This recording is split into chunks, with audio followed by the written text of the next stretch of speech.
I am sure sports. You know me there. I'm coach to coach representing. I mean, I say this is righteous representing for Omar. You don't know, come get the sports over here from near and far. Boy.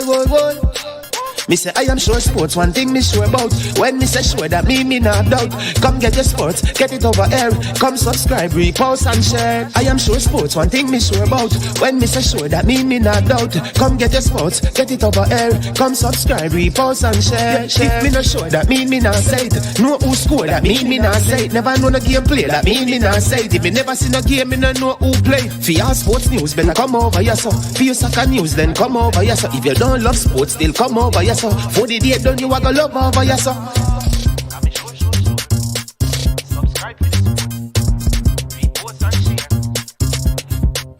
So when it comes on to behavior concerning football, Jamaica is decent. I am sure that if we can get all of these things done, set in place by the end of April, it gives us enough time before the World Cup campaign. Not afraid of no Brazil, no Argentina with these crap of players. We are good enough. Remember, like, subscribe, share. Listen, comment, let me know what your thoughts are. Trick Jerk Marinade gives your meats and vegetables authentic Jamaican jerk flavor. The spices are directly from Jamaica. Spices like jerk seasoning, allspice, Scotch bonnet pepper, fresh scallions, thyme, ginger, and garlic. The key ingredients to a great jerk marinade. 0% sugar and low in sodium. You want to try it?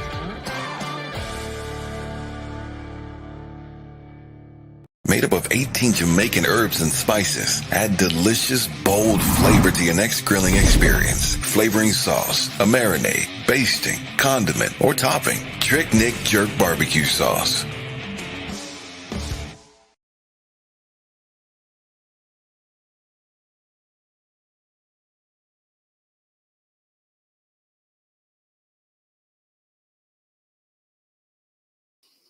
Welcome. Good evening. Welcome to I Am Sure Sports. I'm your host, Mannings Man.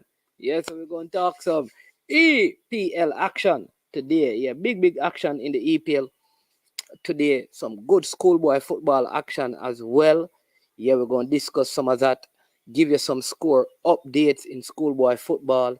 You understand me? We're going to make sure we give you as much information as possible. We're going to talk about the Premier League games that were played. Give you the results of those games. I know some people don't want to hear anything about the Premier League, but we have to talk about the Premier League. You understand me? So big up to everyone who has already jumped on and joined the show. We're going to talk a little bit as well about the group that Jamaica, the Reggae Girls. We're going to do a full show on it, but we're going to talk a little bit about it, about the group of I don't know, man. Come back to the Caribbean early. That Jamaica has been drawn in the World Cup. That is the female World Cup that is coming up. All right. That's a group of get back to the Caribbean soon. I don't know, man. Tough group. Jamaica has been drawn in. Tough group. Brazil, France. You hear that? Brazil, France. Tough group. Tough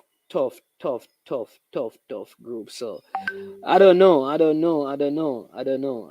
But big up to the sponsors of this video. The sponsors are Prestige Finance, lending a helping hand when you need it the most. Prestige Finance is located in Linstead, St. Catherine, Jamaica. And Prestige Finance is offering loans of up to 100,000 Jamaican dollars. Yes, people, all you have to do is to call them and let them know you heard about them from I Am Sure Sports. There is 0 to 4% interest rate, no processing fee, and same day processing. Also, big up,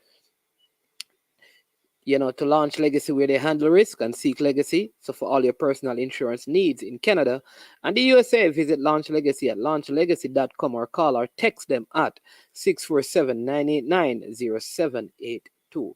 All right, where do we begin, people? Where do we begin? right? Where do we begin? Where do we begin? Let me just tell you. So Jamaica, like I said, the draw for the World Cup, it took place.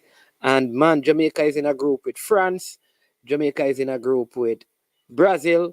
And there's going to be a playoff between Papua New Guinea, Paraguay, and Panama, who incidentally Jamaica have in a friendly game. And so the winner of that Jamaica game of that playoff will also join that group. I think that's a very tough group for Jamaica, but I still believe in the girls. You understand me? So just quick briefing. So we're going to jump to the EPL. I'm going to bring my co-host. Just getting up out of bed. You know, these guys are very wealthy, so they sleep extended hours. You understand me? So I'm allowing him to, you know, his makeup artist is just leaving the scene. So as soon as she has left, I will ensure that I bring him on screen. Here you go. Finally, he's what an introduction. An introduction. Makeup art is also a good thing. I'm not a movie star or a media personality to be doing all that. Yeah, man. Yes, Cranky, where do we begin? We are here to review, well, It's been a good day, man. It's been a good day. for Arsenal. Yes, it's been a good day.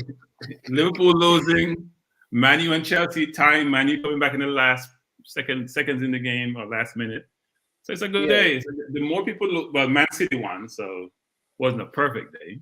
Yeah, I well, think Man City winning, I think Brighton just made a couple really bad errors that allowed the first two goals to score. The first goal was a joke. I mean, where the keeper is going, I have no idea.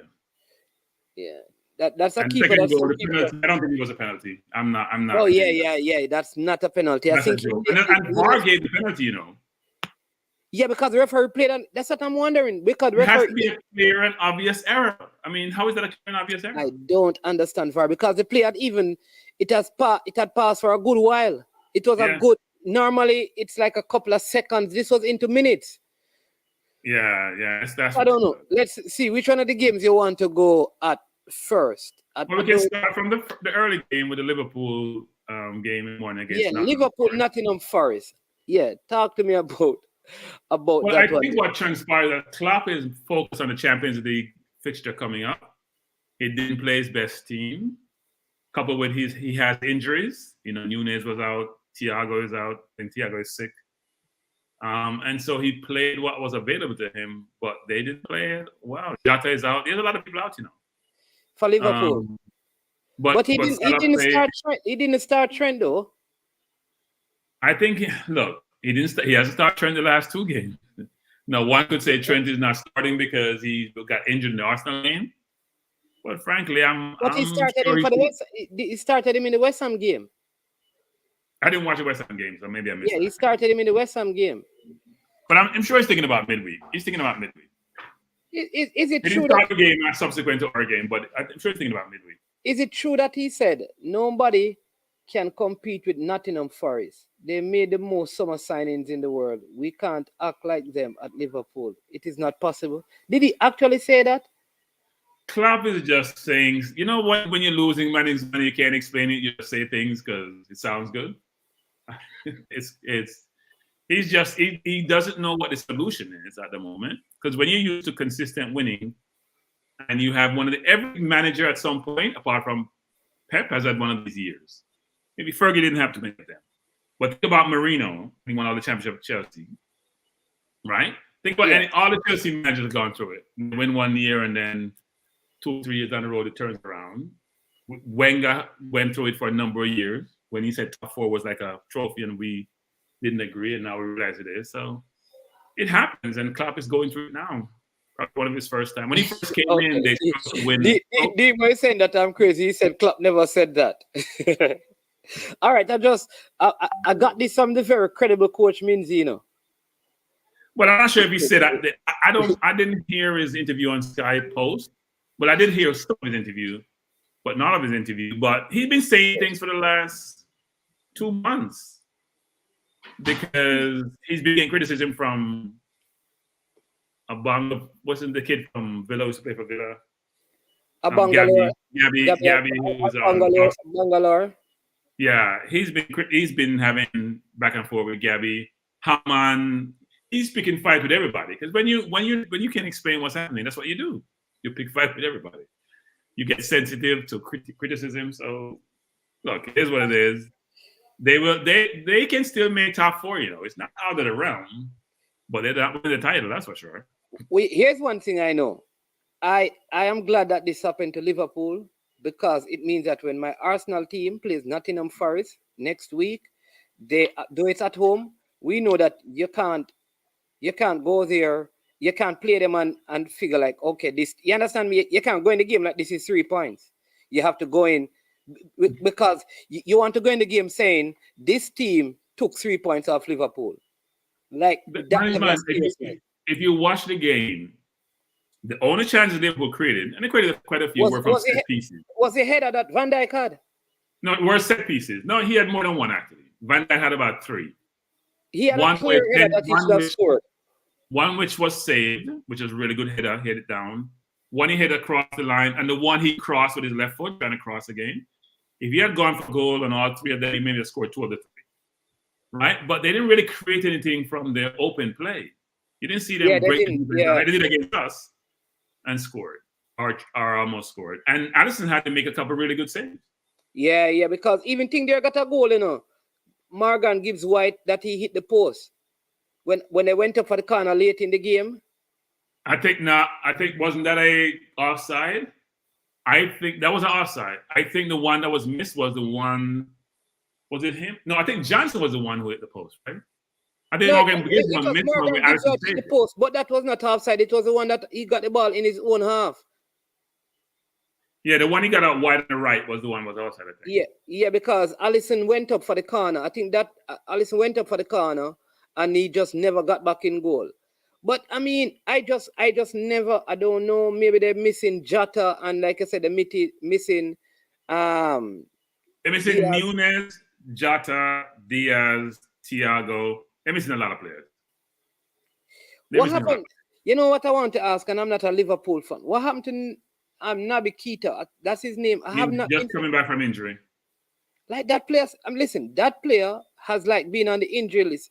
And some people have been saying that Klopp has been working the players too hard and training them too hard. And that's has led to a lot of injuries. I remember there was a time when Arsenal was going through a lot of that, at the latter part of Wenger's. So let me say this. We weren't injured because we were working too hard. I think we were working hard enough. That's why we're injured. Oh, you ever see Ozil work hard? Ozil never worked hard. You know what? Ozil wasn't getting injured. It was like the Theo Walcott, the Danny Welbeck, the Ramsey. Ozil said he had a knee problem. Well, he had a knee problem. He had to go to Stoke on those grounds. All of a sudden, his knee flared up, and next week he got better. I was never an Ozil fan. I thought it was soft. And even a brilliant player, when he feels like it, when it gets tough, he gets going. So I always thought we should have got the Ozil, not paying him what we paid him, and we left to rue our mistake when that transpired. Yeah, so you had that game, and then so Nottingham Forest defeated Liverpool by 1-0. Then you had the City Everton. Let's look at that one. Everton defeating Crystal Palace by 3-0. Dominic Calvert-Lewin, Anthony Gordon, Dwight McNeil scoring the goals. Everton have been playing well. They finally get back their, what you'd call a big striker, who I think if he's going to be in the squad going to the World Cup because Southgate loves him. And what are your thoughts? Did you watch that game? Because Crystal Palace is so up and down. So Everton have been playing well. Demo, the link is pinned, right? Demo is saying that's not true. We created chances. Curtis Jones cut back to Salah, Carvalho missed from Elliott. That's like 2. Like we normally. The most of the chance they got, Carvalho missed one, but it was a 40-yard pass which he took down. The keeper was on him. I'm not going to blame him for missing that. Most of the chances I saw was Van Dijk getting chances, which on set pieces. But I mean, Nottingham Forest got 2 or 3 chances. 2 of them one-on-one with Addison. So, Demo, I suggest you practice. Or you cross your fingers so you can get the Champions League spot. That's all I say. But you're not in the league this year. You better hope that you get the Champions League a top 4 finish. It'll be a long season for Liverpool. Crystal Palace is such a strange team. This week they could do so well, and then next week they just don't play as well. Like today, I saw Everton right throughout the game, kind of control most of the play. I mean, I think Romario Lawrence is saying that Iwobi is balling out right now. I really think so. Maybe Arsenal should have a buyback clause in his contract when they sold him. So Everton has played well all season. The last 3 games they lost was by 1 goal difference. Their goal against is probably 2nd or 3rd best in the league. I think they have 10. A bunch of teams have that. So they used to lead goals. That was their problem in prior years. You know, with Oldgate and the big Colombian and Keane, who can't defend themselves, all 3 of them. And then they had Godfrey too. Now they've changed their defense with Tarkowski and Cody, Cody. Well, yeah, I mean their defense is very, very solid, and their midfield is also very good defensively. You know, Anana, Iwobi, and Ghana, they're playing really, really well in the midfield. They're not goal scorers, but their problem. And he's right. Iwobi's playing brilliantly, not just good. Iwobi's playing like one of the better midfield in the league. Because Iwobi's fit. He can run all day. He has skills. He just can't score goals. Demo. And it's set up today. That assist he made today was brilliant. Yep, yeah, man. Demo. Yes, guys. Good night. I only have a couple minutes, so that's why I'm never come on earlier. So big up Cranky and guys. Big up everybody in the comment section. What was your prediction again for the Liverpool game? 2-1 Liverpool. Okay. But here's the thing. Like when you guys are here, well, Cranky to Cranky for the most part, right? Saying stuff like we never create any chances outside of the free kicks. Like when we use words like no chances, them things don't sit well with me, right? Because well, I know because the 2 I'm gonna give you were clear-cut chances, and that's just 2. And when Trent came on, he had an open header that he hit straight to the keeper as well when he came on to play, right? Yeah, that was also another clear-cut chance. So I don't know if you don't remember the game or whatever, but that's fine. That's why I'm a Liverpool fan and I'm here to clear up these things, right? So, Dima, you're right. Everything you said is correct. Now that you have mentioned it, because I was so focused on Nottingham Forest, you mentioned 3 chances. The Cavalli chance, the Trent chance was a difficult one. And the keeper made a brilliant save. No, man, he had it straight to the keeper. That wasn't that difficult. But keeper made a brilliant save. Yeah, it's a good save from the keeper. But he was like 6 yards out. You know what I mean? Just said it either side. But Henderson was great on the day. But here's the thing. I think like Cranky said, Klopp has an eye on the Champions League because that's the bigger game. Like it's a must-win game against Ajax pretty much.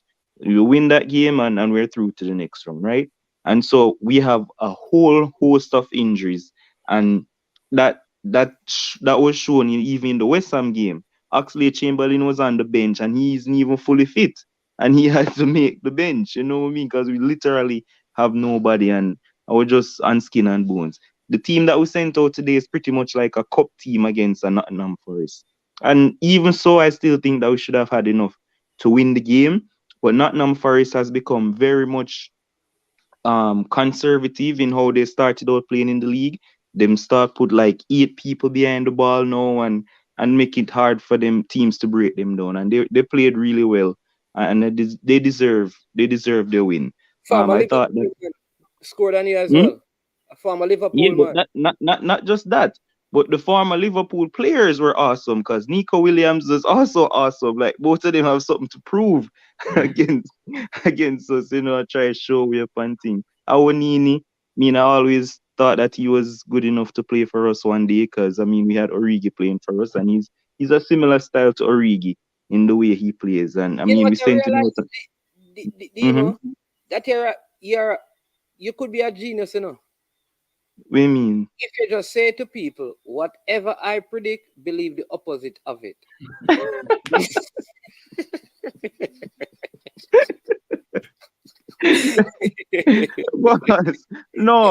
the thing is, because they came on here, watch it. They came on here and said that West Indies are going to lose. We won. The next year came back, so West Indies are going to win, boss. We No, lost. I never say we're going to win. I say we needed to rally around the guys.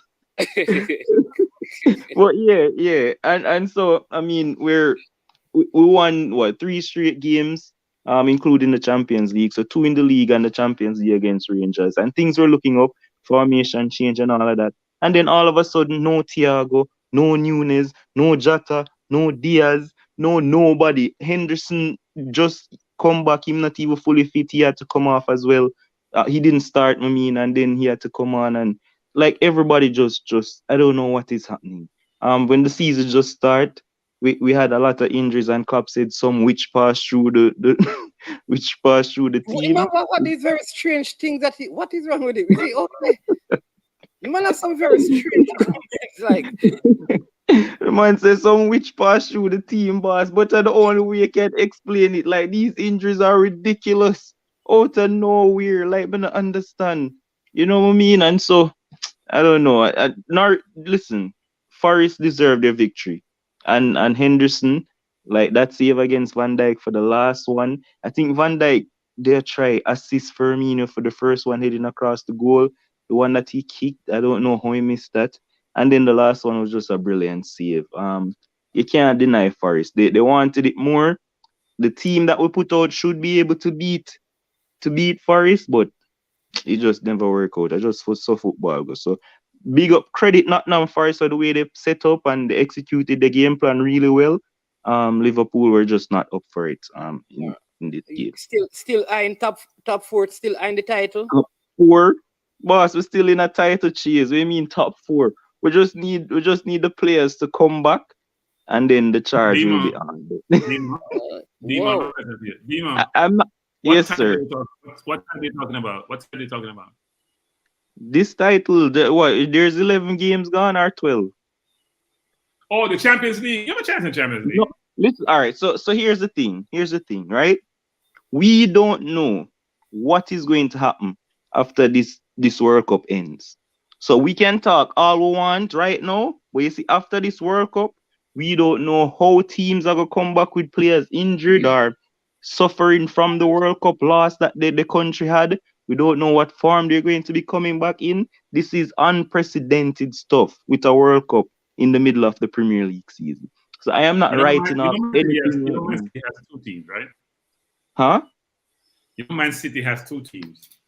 So yeah, half of them have got the World Cup. Them not to still be able to win. Half of them now got the World Cup. Who? Half of Man City?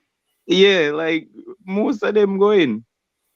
No, I'm saying, they have 2 teams. They have to have a ton of injuries at the World Cup not to still be able to win the title.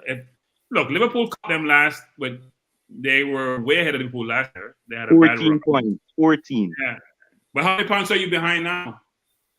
I'm not even sure, but I'm not watching the points right now. I'm just. Oh, I can update you on the points, man. That's very Arsenal. No, I'm not stay long enough for that.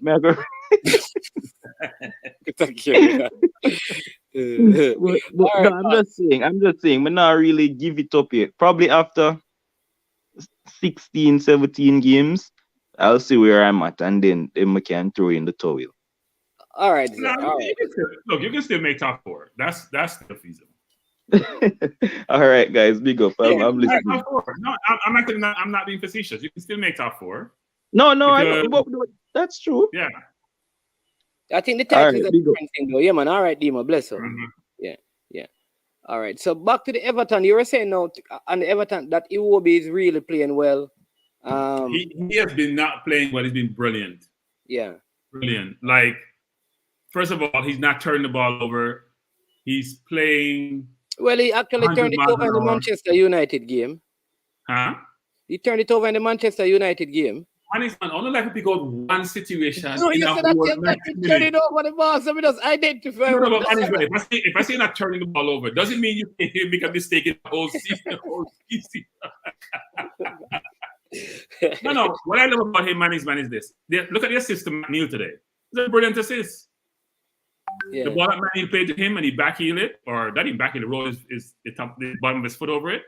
And McNeil scored. Brilliant play. And brilliant goal by McNeil as well. Yeah, and you guys should try to pursue Jamaican. You guys on the rock should try to pursue McNeil. All right. No, he's a good player, not a good goal scorer, but he's a very good player actually. Okay. All right. So that then you had the City versus Brighton game. City won that one. Haaland now 17 goals in the league. He had a double. Yeah, I thought I Brighton gave him. I think his own was a penalty. I don't think the Bernardo Silva one was a penalty, but I think the earlier one on Haaland was a penalty. Yeah, that one was touchy because the keeper was pulling away, not trying to go towards him. I think the first goal was a joke. I have no idea where the keeper is going. Defenders there, where are you going? You go out there, you just stand up like a statue, and then you had the penalty. So 2 goals again, but I don't think either goal should have been. I don't think the first one was a penalty, second one was a penalty, and I don't think the first goal should have been given out because you had 2 defenders. How can a keeper kick a ball 40 yards and end up? This is Premier League, This is not some bush league. It's disappointing for defenders to be playing that way, man. Yeah. I don't know. Brighton just never. I think Trossard got back one for them, but they never looked. Like I still think they don't have a centre forward. I think they have some people who can do good build-up play. I don't know what Trossard plays. Like he doesn't play like a centre. I think Welbeck is a centre forward. He's not playing centre forward. He's playing more out wide, isn't he? Welbeck is a centre forward. Yeah, but Welbeck is doing all the link-up plays. It's like Welbeck, I don't know if it's system, but he doesn't seem to be the one who's supposed to be on the end of the chances. Well, he's supposed to be, but he never is because he doesn't score goals. That's not what we had Welbeck. Welbeck's not a goal scorer. Welbeck is a nice player, links play really well, have a little bit of skill, but he's not a goal. He hasn't scored all season. We're 10, 11 games in. He hasn't scored a goal yet. So you keep at these pace standings, man. How are they supposed to win games when the center forward can't score? Yeah. Today, Trossard gave him the one that was saved by the keeper. So he scored the first one from a close angle. If he crossed that one, Welbeck was there, for a tap-in or close to a tap-in, but he played selfish. But City was a better team, and well, before we even get to the Chelsea game, look at this. Jure started. Chelsea missing starters. Kante, Koulibaly, Rolls-Royce, and Fofana still have Man U against the what? The ropes. Oh, Dre, come on. So Dre was watching a game when those players were playing. It was another season because I don't know which Man U. Man U to me was a better team. Exact. Big up Noel. And it was a better team. Man U was balling Chelsea so much that the coach changed his system early in the first half. It took out Cucurella and put a back four. And went back to a back four. Listen, Man U was so dominant that the coach made a substitution before 40 minutes in the game. Yeah, and Man U made a really bad. What McTominay did was not forgiven by the coach. Yeah, that was dumb. Poor move by poor move by McTominay. And you know some management before that play commenced, they were pushing each other outside the box. They were. I'm not sure if you noticed that they were pushing each other, and so the kid got into his head. Listen, I just felt like that. Big up all the gunners in the house. DS Electronic, Noel Monfries as well. Big up, right? I would say this, Cranky. I just felt like the coach never needed to bring on McTominay. He didn't. Why take Fred off? Fred was playing. No, Fred came on. So he had Fred. Fred was still on the field, and Casemiro was still on the field. He took off Ericsson, who is an attacking midfielder, to put on McTominay. Why? That's what he did. You know what? He's trying to, and you're not winning the game. Was he winning at that point? No. He wasn't winning the game. No, it was still 0-0. It was still 0-0. So I just felt like they should not have brought in, because the team was playing well. Chelsea wasn't like breaking them down in the midfield. If Ericsson is tired, why not bring on a player in that position? Why bring on McTominay, who is a more defensive-minded player? Well, I'll say this. You know what? You and I should not complain. Let's not complain. The coaches did a brilliant job. They got the results we want. We're happy. Not gonna complain. But the game wasn't like what we played. Says McTominay came on to help us out. What? Help you out? Help you do what? Could help Chelsea out. No, I understand. I know. Hold on. Let me hear from a Manchester United fan. Welcome to I Am Sure Sports. Yeah, man, it's big up. Wandan, welcome. We were just talking about your team and why did the coach take off Ericsson and put on McTominay, and shortly after that, McTominay gave up the penalty. No, because Ericsson a player. Now the Tottenham game, I come off of illness. So he couldn't go the full 90. So, and McTominay was the best change on the bench? Yeah, because McTominay is a really defensive midfielder. McTominay was like number 8. And we didn't use him as defensive midfielder. So he was the best substitution?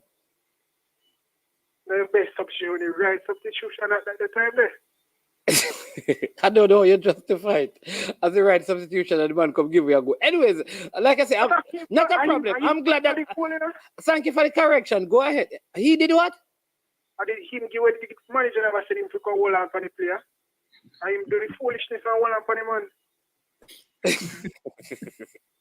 Anyway, you know, I don't know why crack and I getting into this. You talk to us about your team. No, man. He ended up with 4 midfielders on the field. That's what I'm saying. And they weren't under pressure. They weren't under pressure. They weren't being broken down in the middle of the park. The adjustment that Chelsea made wasn't doing anything to them because Chelsea took off Sterling, right? Who should I bring on? Huh? I don't know who's on your bench. I'm just asking you. Van der Beek? Yeah. Van der Beek injured. Van der Beek on the bench. I don't think he should have taken off. Why did he take off Rashford? Why he took off Rashford? Rashford tired. You know, Rashford tired. Rashford couldn't go no more. So you're saying that you never had any... I don't remember. I don't look at Manchester. I just look at Manchester starting 11 and who come on. You know, I don't check out your bench. You know, because that's not important to me, really. You know. The bench is the week. I'm not coming here Ilanga alone. Need to come on. Oh, what about Ferreira? Ferreira. Yeah. Ferreira not Fulham. When I say Ferreira, someone. Alejandro Ferreira. Oh, Garnacho. Yeah, Garnacho. Awesome. Garnacho already yet. You know, your man said the youngsters are already yet. What about Pelistri? Pelistri. Awesome. Okay. Well, I appreciate your coach bringing McTominay on the field. It was a very good decision. Yeah, about that, we should have the position. We should have won the match from first half. Somebody is saying that he should have brought on Iqbal. Zidane? Yeah. Awesome. You know, you're the manager said the youngsters them already yet. We are trying to force them in our team on a sick yet. That's why I respect Arsenal, you know. That is one of the reasons I respect Arsenal. Awesome. Because Arsenal played Saka, Smith Rowe, Ainsley, all of these guys, the 15-year-old that played the other day, all of these guys. Yeah, man, that's good for Arsenal. We're not Arsenal. Obviously. So, but we won the match from first half. Rashford get 2 goals and Anthony get 1. Yeah, Anthony one was it, but Anthony doesn't have any right foot. Anthony never get no goal. Anthony on the right foot. Alex on the right foot. A pass, he doesn't pass the ball for skipper, you know? But him on the right foot, so he pass the ball. He was a 1 footer. Well, he has no right foot. Huh? Listen, let me just say this. Let's go to the Chelsea side because a couple of weeks ago, I told these guys that Mendy is the better goalkeeper, and even if you must play a better goalkeeper. Remember, Arsenal had the same situation where they had Emi Martinez and what Arteta decided to do. He decided to use a better goalkeeper instead of the farm goalkeeper. I know that this guy Kepa have a mistake in him. He gave up that goal today. Come on, man. That's hard. The first header. Listen, the first. What you talking about? Watch the play again. The first header. Oh man, that first header was not hard to save. I mean, No, there was no power on it. Casemiro is Funny. basically falling backwards. There's no power on the header. Which part the ball I go? Loop up, go up in the side corner. I think he was trying to be too fancy. If you said maybe he should have tried to use his right hand versus left hand, maybe because his right hand would have been further out, right? It depends on where you are, you know. He used his left hand to save it. If he used his right hand, he'd be closer to the ball. Dre said brilliant save on the ball. I thought it was a great attempt this far. Dre, he didn't save it. Didn't the ball score? No, he didn't say. He made a good attempt. Attempted save.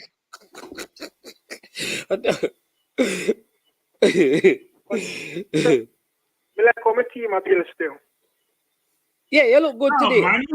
Man, you have improved after you got your after City took you to the cleaners and took off your clothes and beat you and send you home. You've recovered. You've recovered. What you clean that soon come. No, we're not afraid of nobody. You know. We're not afraid of anyone. I'm not saying we're gonna beat City, but we're not afraid of City. Cannot treat us; they treat you. Let me just say that. Let me tell you this: if Chelsea play Arsenal the way they play United today, they are getting 3 easily.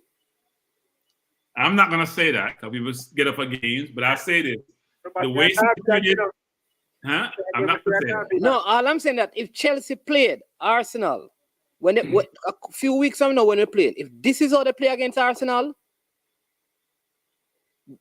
we're beating them by 3. They have to improve. They cannot play us that way. Because I'm telling you, if we were playing today, we would have scored. Arsenal would have scored against Chelsea. Mannix, man, they've only scored 3 goals in our last 3 games, so let's not get carried away. We scored 3 goals in our last 3 games, and Leeds ran us off the park last week. So I am not going to say that. What I will say is that Chelsea were not impressive today, but they have a lot of injuries, right? They have a lot of injuries. So, and it shows you when your team has a lot of injuries of key players, it can affect you. Like when we lose Partey, we struggle. So what I want to know from the Chelsea fans, listen, all right. So let me say this way, right? So I see Dre putting up this right here. All right, one done. Do you know that the guy who came in for Koulibaly was one of your better players today? What's his name?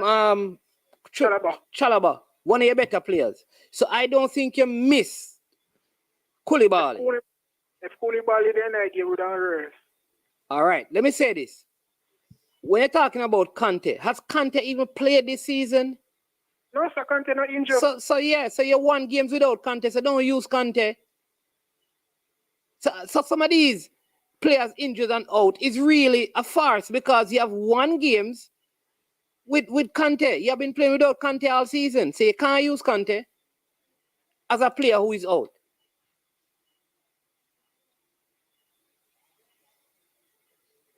He's saying that every team are injured. Every team are injured now. Okay.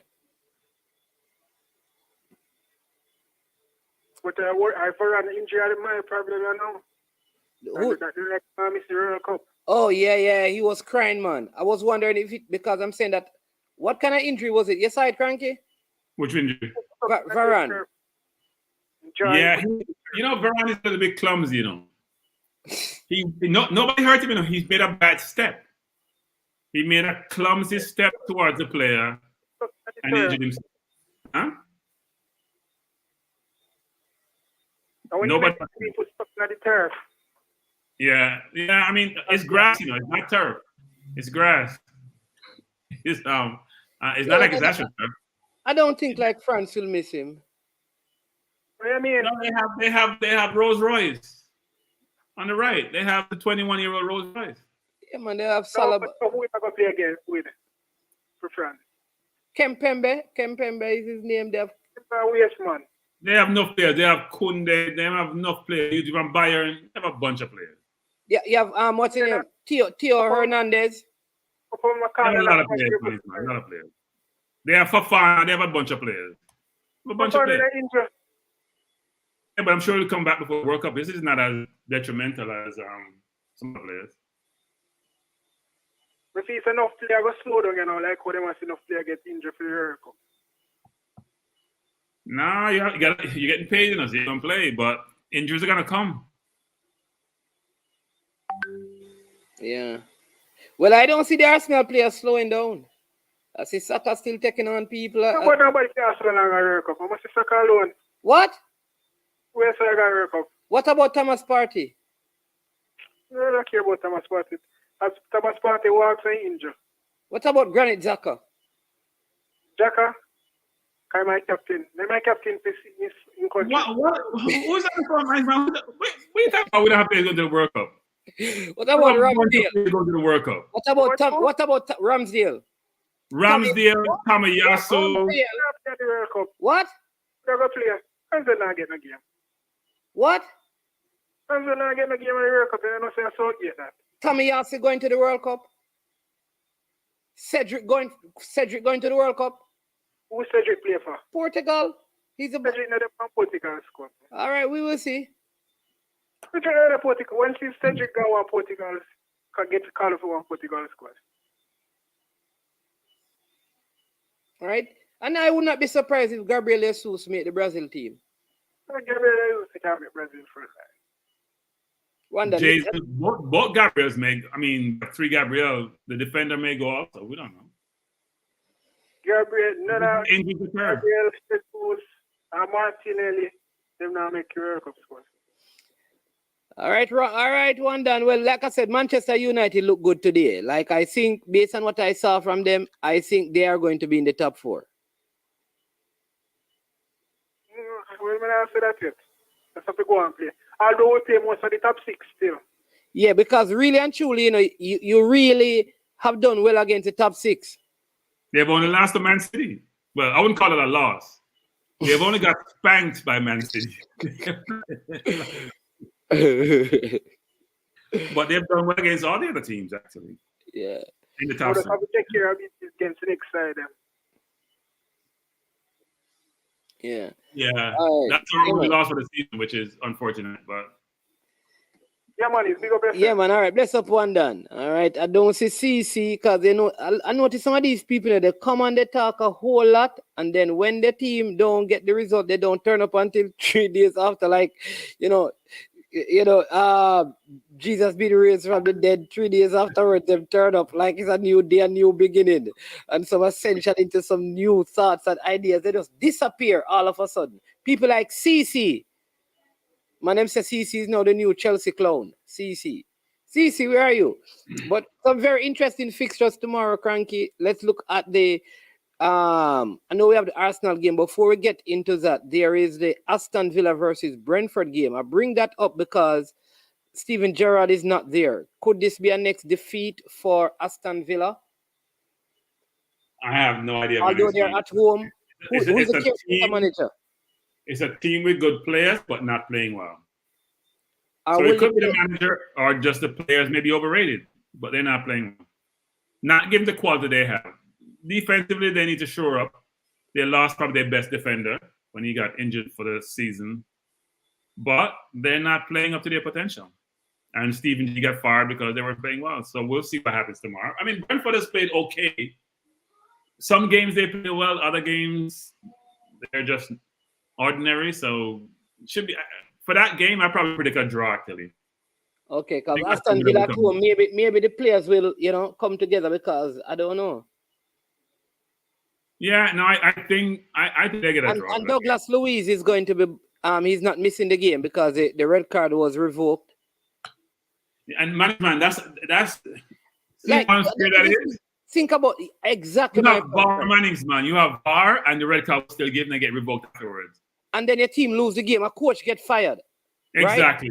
Right? All of these implications, like so, a man gets a red card early in the game, his team loses the game. What if the team gets relegated? A coach loses his job because of that, only for the card to be revoked. It, like, to me, like, that is something that I don't know, man. So I didn't watch the game, but wasn't VAR involved? Yeah, there was no. Listen, I knew from the beginning that it should not have been a red card. So This why I did don't VAR have to understand the VAR. overturn? I don't understand the person, like the person administrating the VAR. I don't know how you can look at, like, because it's referees, you know. It is, so if a referee is not the one on the pitch, he's probably one in the. It is the same set of referees. And the thing is, these referees make mistakes when the game is going on. So I think they're just prone to making mistakes. And maybe, that way. yeah, maybe they that way.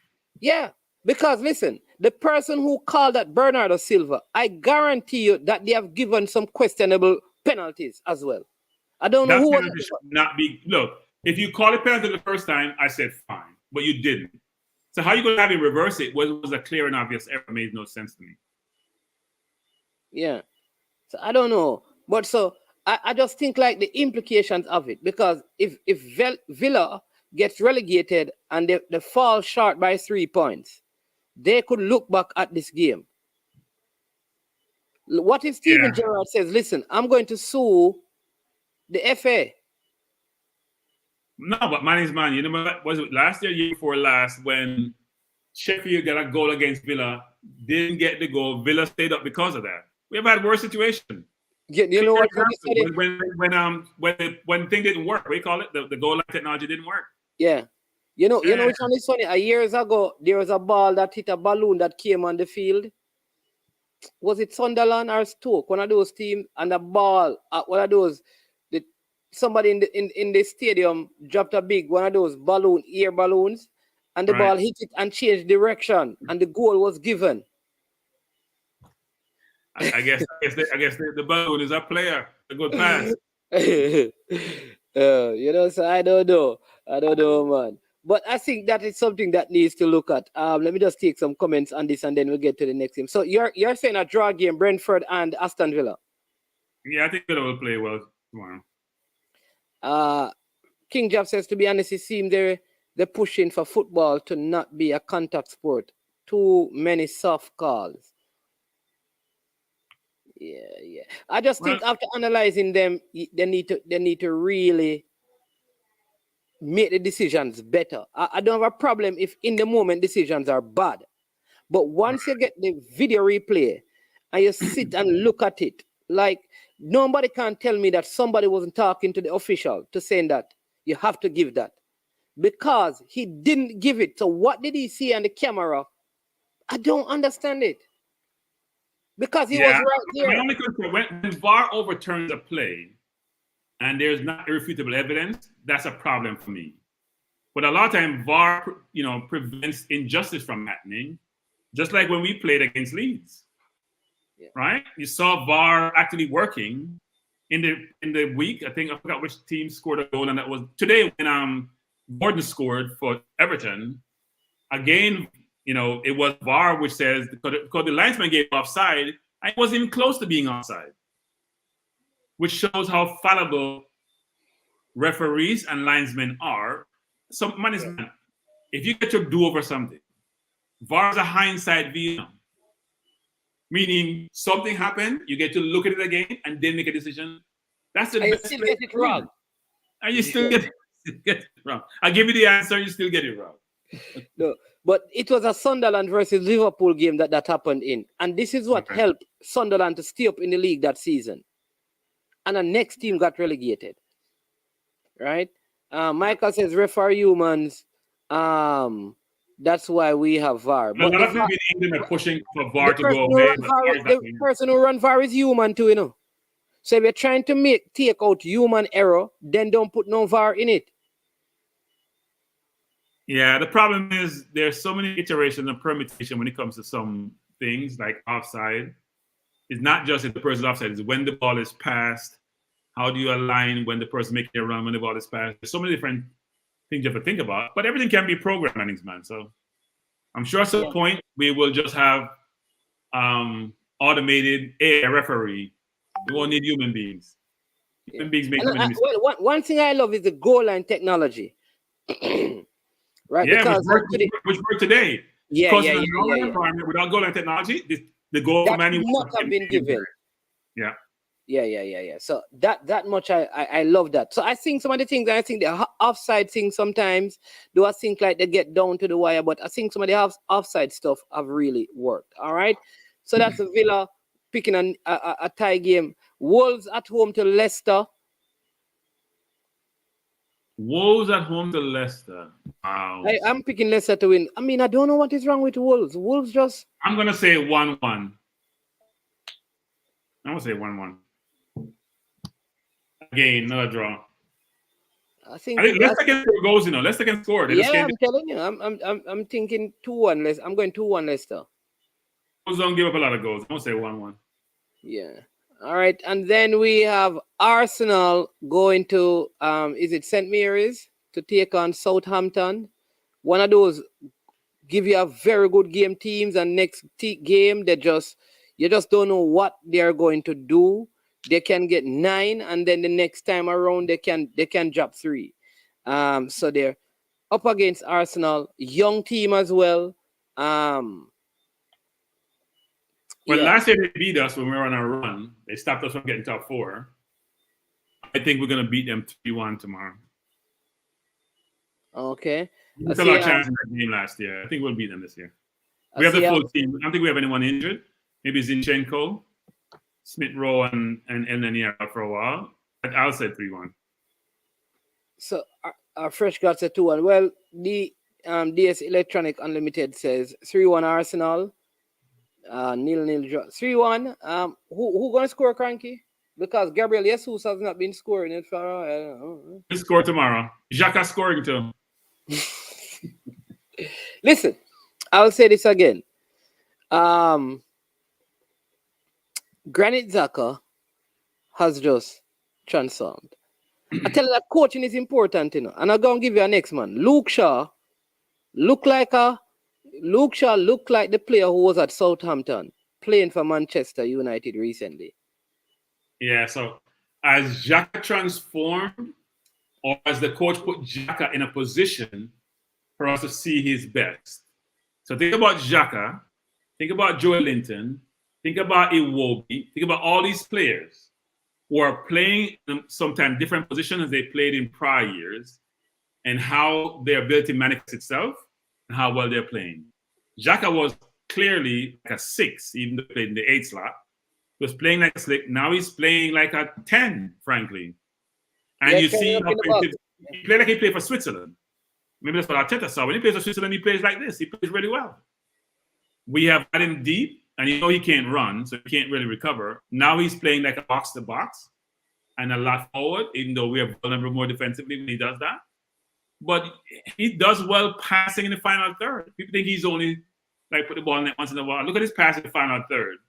Some look away, pass to the right. Now he's playing well. And these things we say, listen, fans oftentimes are wrong, because if it were up to the fans, Xhaka would have left Arsenal. I mean, that's part of the thing. I don't know so here's the thing, man. What he did was wrong. And some people will never forgive him. Yeah, but friends in the UK, they'll never forgive him. Because of how he was treated by the fans leading up to that. I mean, no. What happened was, he didn't want to come off the field. He was having his Xhaka moment, didn't want to come off, and the fans said, take what off the field. Get off the field. We're trying to go win the game and try to get back in the game. And he want to come off. He was coming off too slow. Yeah, he was dragging Manning's man. And he did the But you're incomprehensible. booing the man. You're booing the man. Listen, a change has been made. You're booing the man. Okay. So listen. Oh, you boo me? Let me take my time. I'll come off for this. No. That was what the issue was. They were booing him. Yes. No, they were. Man. Why you take your time off the field when you're losing? Why would you take your time to come off the field? I would have come off faster, but you started booing me. Like you're blaming. You're always booing me. I'm the fault. First of all, man, he's looking around like you're taking me off. What do you mean taking me off? I can't come on. Right, because I'm not the problem. Exactly, I'm not the problem. The coach thought you were. Look, I have never been a one to beat Xhaka all the time. I thought we should have upgraded from Xhaka, frankly, with Savic and somebody. At the same time, when he's playing, I give him kudos. I have some colleagues who are not giving him any credit. They don't where they wanted to go. What he did, they say is reprehensible. He should never play for Arsenal again. They're not changing, but they have to eat crow because every week he keeps playing better and better. He's only getting better, like fine wine, you know. Every week he gets better and better, man. He's playing really well. He's on. And here's the thing too. He doesn't get injured. Yeah, that's if it. he's injured, he recovers quickly. Yeah. But are you concerned that Arsenal, there's not a lot of rotation with the first 11, or when there is rotation, the team just doesn't look as good? Yes. So the Europa League suggests that we need to strengthen. Because even you look at the Europa League, we only won 2-1, 1-0, 1-0. We're not getting these big scores in the first, right? The Europa League, we're not getting any big scores in the Mannings, man. Which is not good. For those games, especially against Zurich and those teams, we should be scoring 6 and 7. So it is concerning that the last 3 games we've only scored 3 goals. At the same time, we have the full strength team on the field that played against Liverpool, which should play tomorrow, apart from maybe Zinchenko. We should be okay. Well, Zinchenko didn't play against Liverpool. Tomiyasu did. The question is, what does he do tomorrow if Zinchenko is back? Does he play Tomiyasu? Does he play Zinchenko? But I haven't heard about Zinchenko where he is. But he seems to also be like a Partey. He seems to be injury prone from he was at Man City. He's always injured. Maybe that's what we were going after. I'm not concerned though with that side of the field, because even watching the games, I realized that Tierney is coming into midfield. He's not as skilled as, but I think Tomiyasu struggles with doing that. But Tomiyasu struggled the last game. When Tomiyasu have to mark someone at the game, he's fine. Like he told Salah that you and I are brothers, so just stay beside me, I'll protect you. So he had Salah in his pocket. But he didn't look at the last game we played against Leeds. But it was just Leeds. It wasn't just him. It was just Leeds. They were running all game. They were pressuring us. We didn't play well in that game. Nobody really played well. All right. What I'm saying though, when I watch Tierney plays, he comes inside almost like Zinchenko does. Yeah, but Tierney doesn't have that skill. Like Zinchenko's a very skilled player. That's what I'm saying. But Tomiyasu, when he plays on the left side, he doesn't do that. Yeah. Which is what I think affects the whole how the team plays, because I think Arteta wants to have that on both sides, the inverted. Even when Tomiyasu goes on the right side, he doesn't come into that midfield area as much as even Ben White. I'll give you an example. I watched the game, and normally when Saka has the ball, Ben White makes this run on the outside, which means that the defender goes with Ben White, Saka goes across. If the bit doesn't go, Ben White. And we have created some opportunities. I don't see Tomiyasu doing that. So I think going forward, he doesn't give us enough. Yeah, but man, he does it on the right with Saka sometimes, Huh? He does it on the right sometimes with Saka. Tomiyasu? Yes. Really? Take the last time he played out there. No, he does it. I think he had an assist in one of those games, like 3 games ago. But you're right, he doesn't overlap as much. Yeah. DS Electronic is saying unlimited. Those teams don't play attacking football, they play low block. No. That team that oh my lord, that we played on the turf, they build the ball out from the back and attack us, man. They were running us in Norway, if they had if that tall, slim guy playing forward for them was good, we would have lost that game. We should have lost that game. We should have lost the Leeds game. We haven't played well the last 3 games. The last PSV game was easy, right? So take that out of the mix. When we played in Norway, we played against Leeds. We didn't play well. Yeah. All right. And then we have Leeds versus Fulham. That's a good game. And that's Fulham, isn't it? It's at Elland Road. Leeds, only Arsenal has defeated them. Fulham not beating them. This is a picking. I'm gonna say Leeds 2-1. I'm gonna say Leeds 2-1. Yeah, I think only Arsenal has defeated them in 14 games at home. They normally do well at home. And people are saying, I don't understand. When I go to England, I would love to go to that venue, because it is one of the venues that the fans have the greatest impact. And man, people like to glorify certain things in the man. Yeah. Some of those grounds, you're uncomfortable.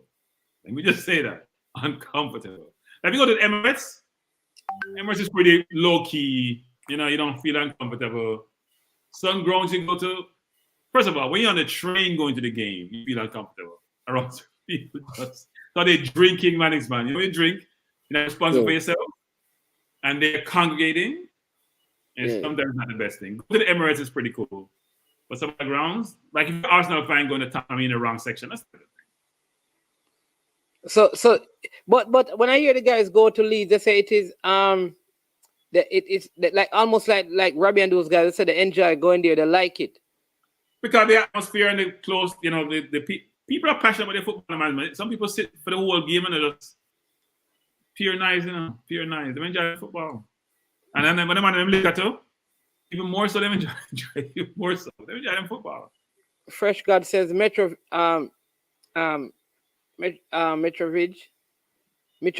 scoring tomorrow. I think Leeds gonna beat them. Fulham don't do well away from home. Leeds, like I said, in 14 games, only Arsenal has defeated them. And we shouldn't have beaten them either. They should have beaten us. There you go. So I don't think that is gonna happen. So I'm picking them to win that 2-1 over Fulham.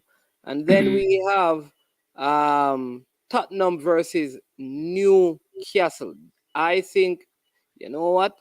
I tell people that I think Tottenham losing this game. Where they playing? White Hart Lane. That's tough. Tottenham are pretty decent at home. The problem for Newcastle is... Well, Richarlison is out, which means that this coach is going to go 4-4-2. Who's out? Richarlison. Unless Kulusevski's back. Right? The Kulusevski's back and playing wide. It depends on if Newcastle have St. Maximin. Almiron is playing really well. If they have St. Maximin, Callum Wilson and Almiron. St. Maximin has been injured, right? He hasn't played much this season. Didn't he play in the last game? Huh? Didn't he play in the last game? I thought my understanding that he was injured. No, let me check. I didn't watch the games. I didn't see that game, Newcastle game. I think he played, man. Against Everton. Let me just check it. No, I don't think he played. All right, let me just check the lineup. Oh no, he didn't play. He's been injured. He came on the previous game. Came on second half. Didn't look like himself. Well, they got back Shelby, who has been out for a while. Yeah, but if they got back Shelby, they have 4 midfielders. Who are they going to bench? Well, maybe Shelby is not going to start. They play Shelby, Joelinton, and Guimaraes. And they're starting the guy called Longstaff. Yeah. Listen, Newcastle team defense is good enough. Shar, Botman, Byrne, and Trippier. You know. They gave the least goals in the league. I think 9, right? There you go. Yeah. So I mean, Callum Wilson is going to be a problem for those Spurs defenders. Newcastle midfield is good enough. That's why you need that linkage between their defense is good, their midfield is good. They could use someone on the left because I don't think what's his name give them a good option, but a Fraser or Jacob Murphy. Jacob Murphy. I don't think either of them are good, frankly. Good enough. Almiron playing well. They have St. Maximin, Wilson, and Almiron. They have a good team. Have a difficult team to beat. Good defensively, good going forward. Good team. So you think Tottenham is going to win that one? I'm going to say 2-2 draw. I can't bet for Spurs to win any game. Because I don't want to win any game. All right. Big up to all the persons just joining the stream. I see. Let me get this one. Everfresh Campbell says, supporting my favorite teams, Leicester and Bayern. Bayern, Leverkusen, or Munich. Bayern, nobody think about Leverkusen. I don't think about, yeah. Cranky, January is when Arsenal will start. This must be Elijah, the prophet. You need to change your name. That prediction I've heard from a couple of people, and that's what I call bad. In Jamaica, call it bad mind. Yeah. Try to put your mode on people. I don't. If we're not injured, we're gonna do okay. We're gonna be okay. We came 5th last year, barely missed that 4, and we have strengthened. So it's not like this is a 1-year thing, an aberration thing. And since preseason, I think we have lost 1 game since preseason, haven't we? Well, we also remember we lost to United, so that's 2. No. We have lost one game since preseason started. Since the league has started. No, preseason. We didn't lose in preseason. We lose them. We lost a game in preseason, man. Oh, geez. Okay. They said we played a behind the scenes game at the count, with the count. But the games we played out in public, we won all of them. We beat one when we went to someplace in Germany. We beat Chelsea. We come to Emirates and beat what's the name about 6. Didn't we give Emery team about 6? What the number was? We're destroying teams in preseason. All right. So big up being UK says Arsenal supporter as well says if Spurs sit back too much, Newcastle will beat them. And I think that's what they are going to do. And I think they can't. Callum Wilson is going to give them a warm time. Big up Omar Fowling as well. He's saying that Spurs have some injuries. I'd love to know who are the persons who are out. Richarlison is out, but that's about it that I know. And Kulusevski was out, but I'm not sure if he's back. This is Tottenham Hotspurs. Shelton tomorrow while Leeds is running away with a win. Okay. This is Tottenham sheltering tomorrow while Leeds is running away with a win. Okay. Andre says it's a 1-1 game. All right. I think those are the games, and the next game will be the Monday game between Bournemouth and West Ham. And that is in London, and I'm going to go for that one. I'm going to go West Ham to beat Bournemouth. West Ham 2-0. Yeah. So West Ham is going to win that one. By a goal to nil. Yeah, by a goal to nil. Just some for the schoolboy football fans out there. They said, don't listen to them, man. They said Leicester would slip up in 2016, and we saw what happened. Arteta just needed to manage the squad properly and make 2 or 3 additions in January. There you go. I just need a part. We had no Man City in 2016. It's a different time. I think we need a center forward that can come in quality but willing to sit on the bench. Because I don't think he's going to drop Jesus. If we can get somebody out there who is willing to come off the bench, that is why I think we'd have to get a younger option. We need a bunch of players, man. We need somebody who can come in and replace Partey. Most important is Partey's replacement. We need and 2 wings. I feel like we need a left-sided centre back as well. No, Tommy Yasu can fill there. I think we need a Japan. He can fill there. I think we need a left side.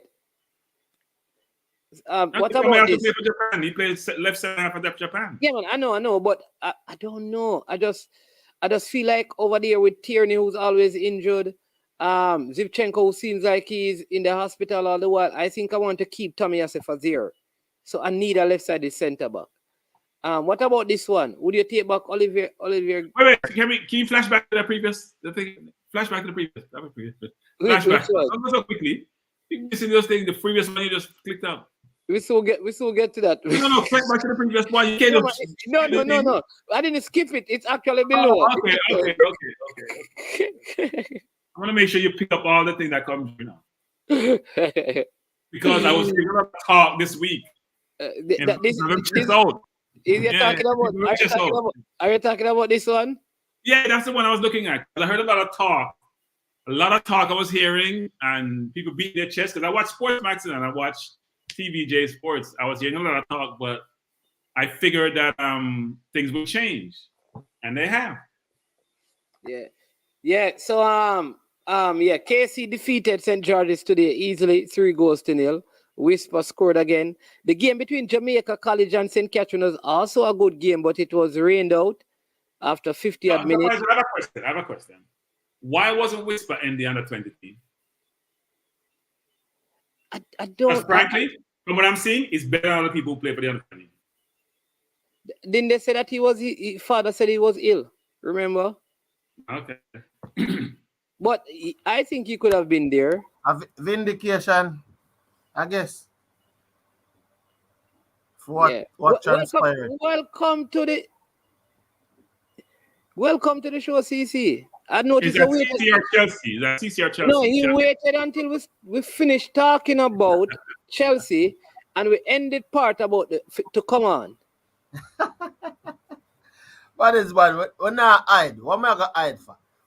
What should I hide to tell you? As I told you before, that going forward, midfield and in the striker department, Manchester United is far superior to my team. Oh, so Manchester is. I want you to remember the words that Manchester United is far superior to your team.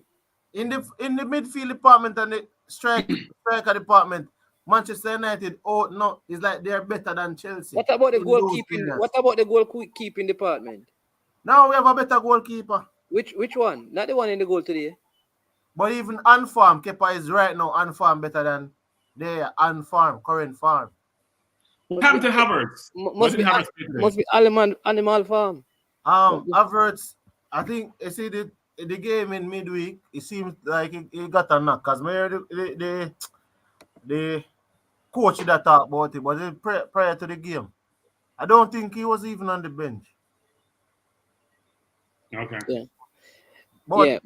To be honest, me tell you this in the mornings, man. I think we need 2 midfielder and a striker.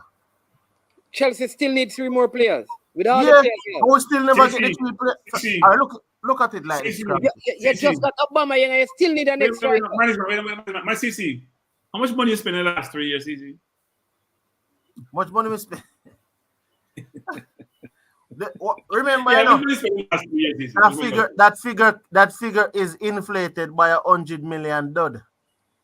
What do you mean? So the teams who spend 100 million didn't spend any money. Hold on, Cranky. So if your figure is inflated by 100, the team that spent 100 didn't spend any money. No, I didn't say we don't spend any money, you know. No, but no, I'm saying to you, here's what I'm asking you. If you said what you spent was inflated by 100 mil, the team that spent 100 mil, how much was there inflated by? Money is bad. Yeah, go ahead enough. All right, go ahead, Cracky. Talk to you. Cracky was going to ask you something. CC, how much money was spent over the last 2 years? Huh? CC, you not hearing me? Let me say, give me 1 second. You might check, man. CC, here, Dre, anyway, that say Kai was on the bench. You understand me? But Cranky, DS is saying that Giroud, somebody saying that we should get back Olivier Giroud. Olivier Giroud, no. I want them to do what? We need to get a younger option. And then he's talking about the center back called Ndai. Think he plays in Germany at Frankfurt, Eintracht Frankfurt. I think that's him. The left side, the center back. He plays for Frankfurt. Yeah, they've been talking about, is the Frankfurt one or the one from Leipzig? They've been talking about a couple center back from Germany. I think he's isn't that the Frankfurt one? I think he plays for Eintracht Frankfurt. I think. Over the last 4 years, because you guys were precluded from spending, you spent 247, 209, 123, and 1 year you couldn't spend any money. You've spent a lot of money.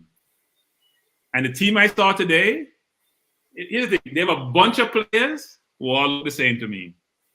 Pulisic, Havertz, they all look like a similar player. Mount, even Sterling you put in that bunch. Zayek, all your players, same build, same skill set, same ability. No one is exceptional in that bunch. So the problem you have, and don't forget the one that went back to Inter. I won't call it. Say you're inflated by 100 million. So if you think about it, you spent a lot of money, but you haven't got a good return on your investment. But that's we have spent money. We have spent money. So we had one bad acquisition, who is Pepe. But if you look at Martinelli's 3 million, Saka is Academy, Jesus is about 45 million. Odegaard is 20 million. Odegaard is 30-something million.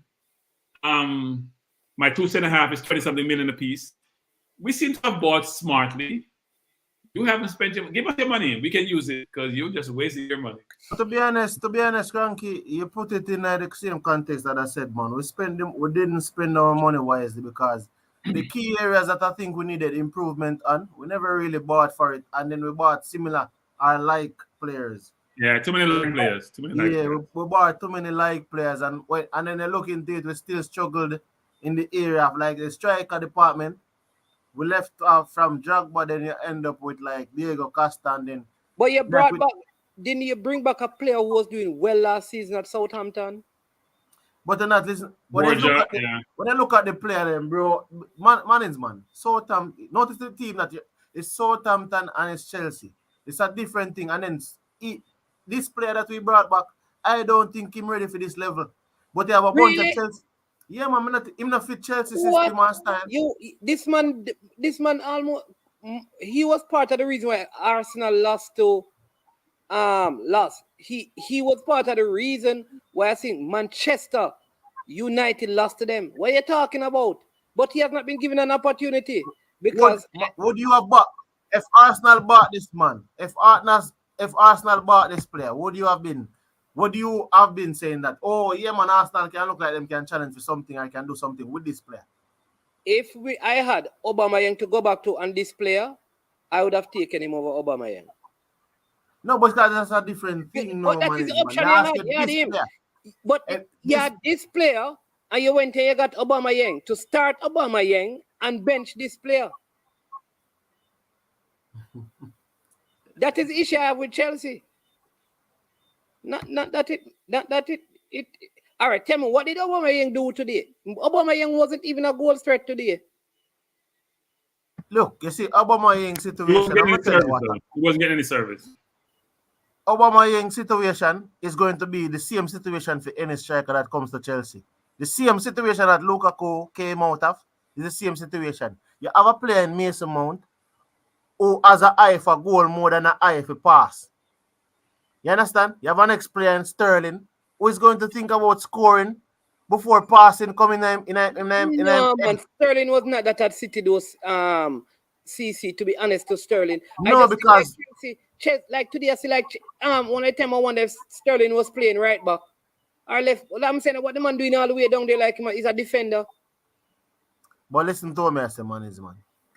First of all, we started out the season. Hey, you know who your coach want to buy? I'm thinking like this coach not serious. What him trying to do? When he trying to change the name of the team to Chelsea Brighton, the man want to buy Trossard. Anyway, go ahead. Well, what I say is the player. All right, for example, if we have a striker, that's why I said to you, we need two midfielder.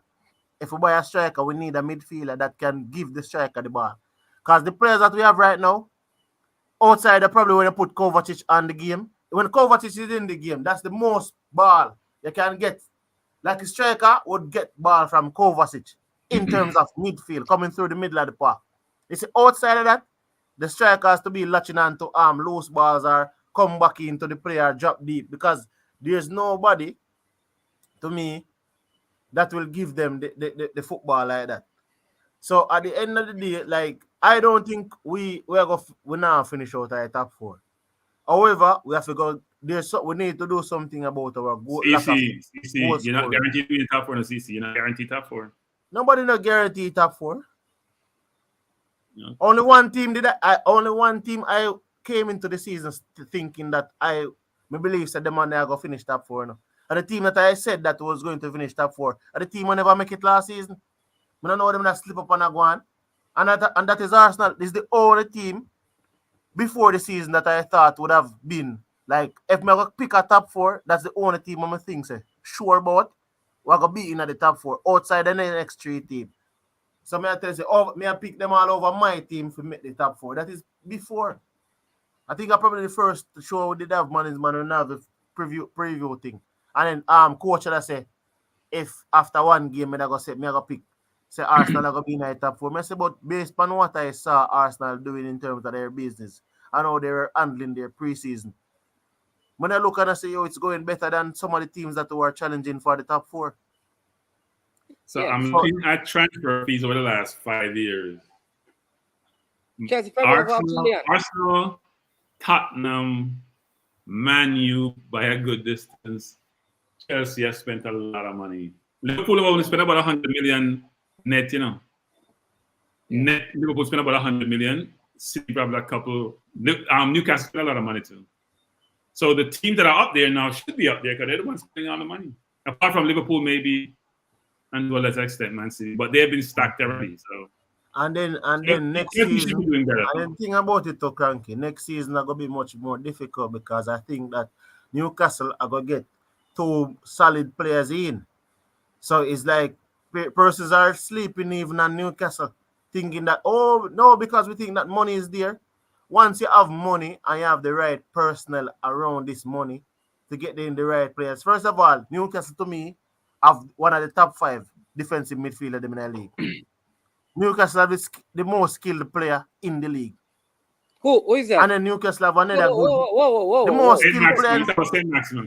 Alan Saint Maxim. He is the most skilled player in the league. Yeah, man, I skillest player in the league, man. How you define skill? Man, in dribbling, taking out players. Come on, see, don't worry about it.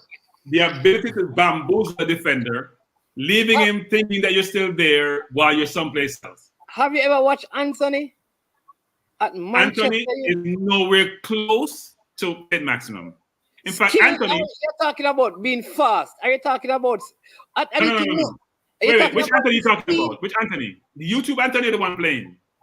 The one playing at Manchester United. He hasn't been one player since he's been playing in this league so far. What? Beaten? Yeah. Who beat? Yeah. Check the goal that he scored. Recent. What you talking about? Man, he's cutting inside, man. He ain't beat nobody. Cut inside, go wide, and then take a shot. He ain't beat nobody. Saint Maximan, when he picks, ask Man City this, man, in the 3-3 tie, when he picked the ball against Man City, what are they all doing? Falling over themselves to figure out what to do. Not going to be embarrassed. They don't want to be a YouTube. I cannot see how that man is even skiller than Bernardo Silva on the ball. No, Bernardo Silva is very skillful. De Bruyne is very skillful. But Saint Maximin is the most tricky player in the league. Like he stands you up, man, and you're going. I tell you, when even in the game, Cranky, when the man am play Man City's defense, every time Saint Maxim come, them in a problem. They do not know what to do with this player. Man. When Man City play against the management, you know what happens? You don't know what to do because there's so many people around you. That's why they dominate games, you know. Because when you get the ball, they're all over you. So hold on there. So Saint Maxima, you say is skiller than Bernardo Silva. I'm not saying that he's not. No. The way I view skill is Bernardo Silva can get the ball, he can get it off him, right? But getting past you and going forward, that's how Saint Maximin differentiate himself. He goes straight ahead. Silva will go around in a circle. He'll move the ball away from you. He's like kids who play for us. What's his name?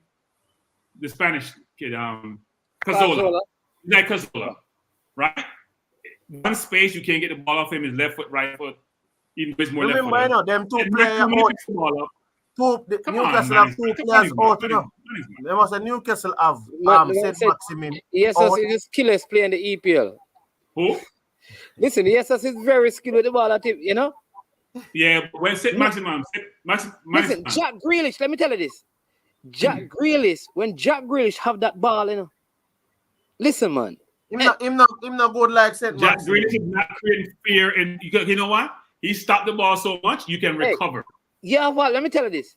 I see what's his name, Mahrez, who have end product. When Mahrez have that ball on him left foot and going past you, you know where I'm going and you can't get it. Salah. Hey, I'll tell you this. Salah. Listen, Mr. Salah, some turn and some. Listen, and let me tell you this, Cranky. No matter how big the defender is, I see the ball come to Gabriel. It could be Van Dijk. No matter how big and tall, the man using body so skillfully and turn past. Let's rephrase that. Who's the most exciting player in the EPL? Exciting. You can send Maximum.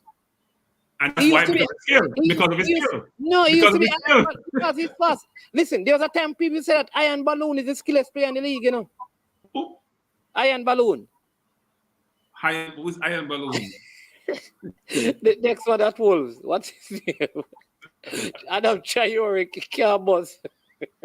Well, Taurian is quick and he can go by you, right? But talk about turn on a dime. Everybody was the man all Barcelona coming and get the man. He came from Barcelona. Let me tell you, man is not realize, man. St. Maximin, he might not remember, he might not have the stats like them other players. You don't have any end product, man. But man is man, a lot of players. That's part of being skilled. That's the part of being skilled. He's the only player I've seen dominated City. And no end product. He had end product in that game. They set up a goal. You know what is funny? There you go. Just his speed. I think he's fast. I think he's good. You know what is funny? When we say to people, listen, whilst that boy is the skillest thing, people say that. How much goal he score for Jamaica as a forward? That's the next question they ask. Because when St. Maximum do all of these things, and he's supposed to square it, Ozil or Iniesta? In terms of what? Ozil or Iniesta? In terms of what? In terms of who is the better player? Who is the better player? Yeah. I mean, if somebody said Ozil is better, I wouldn't argue with them. If somebody said Iniesta, I wouldn't argue with them. They are two top quality players in their position. But me I try to tell you, say Ozil statistically is better than Iniesta. But that you're saying statistically. So if what I'm that's saying, what I said to you, say St. Maximin, statistically, Bernardo Silva, Riyad Mahrez, these guys are better than St. Maximin. But I'm saying that pure dribbling, taking on players, they're not better than St. Maximin. To take on a player, dribble, and them, they're not better. So St. Maximin's about 25 now, is in his prime. And if he stayed uninjured, he'll stats will get better over time. Better Newcastle team, better team he's on now. Good St. Manning's, man. Trust me. Listen, I think a part of your skill is your ability to finish. When you beat the player and you pass the player, if you end up losing that ball or making a poor pass, then I cannot rate you higher than a player who can get the ball past a player and score it. Messi, as good as Messi and Cristiano Ronaldo causes, because Cristiano Ronaldo, prior to the season when he scored the 30 goal or something, he never have no portion or end product like that. He used to be, I know he's a tricky wing and him get around players and all these things. But then him develop over time into a lethal finisher. Any player on my team who can draw 2 and 3 defenders, create space for others, can be my team any day. Listen. When Mahrez was at Leicester that season, when that breakout season, every defender get dash way, and everybody know him a go down. One left foot him up, and him still he mash up Arsenal. When he went to City, same thing. Nice man. When St. Maximin put the ball on the man's man, the stands get up. That's what water going to be. I think a lot of it is because he moves so fast. It is more. No, man, because he's getting around people. It's not about moving fast. He's not kick and run. He's not a ballerine footballer. He's kick and run on the ball. He picks it up. He starts moving left, moving right. Listen, Maximin need to do. I see Martinelli turn Trent inside out. Yeah, and St. Maximin turn him over. The difference. No, Flavor Max. This is the problem. I think Flavor Max. I think a lot of persons love to post that players can do this and do that. Some players can't do what St. Maximin do. Cannot do it. So we love talk about the players. Really can do what St. Maximin does. Let me say this. No one I think the problem is Maximin does. No one. No, but I think sometimes and some fans tend to think that every footballer can do every type of skill and certain skill and have the audacity to do it on the pitch in a game. When I say the maturity make them not do it, some of them can't do it in the game. You know what them can do it? Standing up on a pitch by themselves and do some football freestyle. So they can do the skills. I think today, they can do it in the game. Regin, you don't need to watch. You need to watch this guy at Man City called Riyad Mahrez. Every defender in the league know that he doesn't use his right foot. You remember, listen, and no matter what them do, that is skill. Riyad Mahrez, even in the league today, even when Riyad Mahrez play Arsenal, them have double team him. Listen, man, and Riyad Mahrez will cut in and score it. Riyad Mahrez will score when he finishes doing that. St. Maximum is not there yet. Well, St. Maximin, he's supposed to come off for injury, so we're going to see where we'll come with in the next game. Is there entertaining?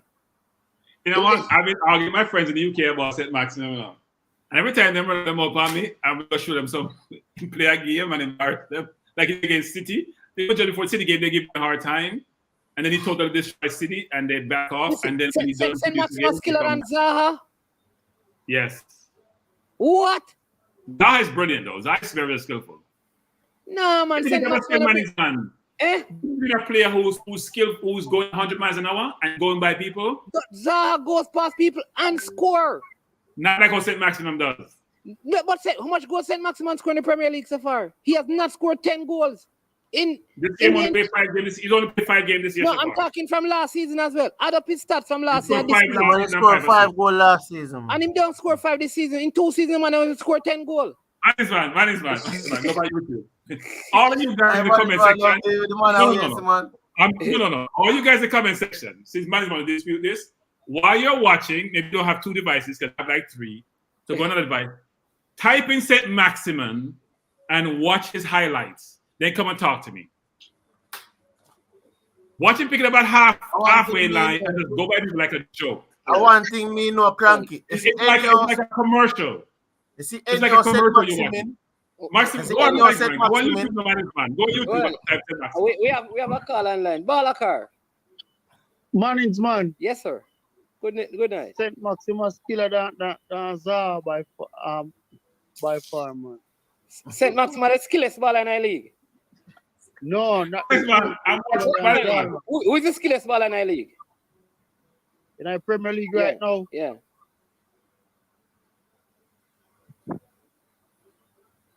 St. Maximin by a distance. It's indebatable. I agree. We can't specific no one ball in there, because that's the kind of ball they know in the Premier League, like where we that talk about. Understand? We don't have the flary type of player like Neymar in our English Premier League. So I'm not going to say St. Maximum, I'm not going to say Azar. Man. Balakar talk, man. Go by YouTube or watch St. Maximum, man. Please do. Cranky, and tell me what you see. Hold on, Cranky. You ever see a man put up bad highlights on himself yet? No. I'm talking about, it's not the highlights of this man. It's what the highlights look like. Forget about the highlights. It's picking up all a half line and just weaving by people like it's a joke, like it's a commercial. All right. Hey, I need somebody to find Riyad Mahrez at Leicester that season when Leicester won the title and the first season he went to Manchester City. And look at Riyad Mahrez. Listen, yes, when Salah, when Liverpool won Champions League, Maximus kills them up there with them, man. I'm tell you. Man. Those in the audience, please go on YouTube and type in St. Maximum and explain to management what you're saying. You know the conversation of skill. Yeah. Where Balakar? Yeah, but if we feel if St. Maxima go Man City, the more turn a real star. I know why. Pep go making control, like score more goal and probably. No man, Pep killing game, man. Can I pass the ball? Pep killing game. Like in kill Grealish game. Just like how remember when Raheem Sterling got Man City, you know. Raheem Sterling couldn't control that good neither for Liverpool. I think him game turn up way up, you know. St. Maximin ball game, I forgot like Real Madrid. Yeah. Remember Vinicius? Vinicius? I'm cranky. When Vinicius just come at us, one look man where see that. Check out Vinicius now. Killer. End product, link up, play everything. You know the greatest thing, cranky, is when these players get end product in a them game, the unstoppable. If St. Maximin can average 15 goals for the season and 10 assists, you can't hold him back. You must go up there as one of the greatest in the league.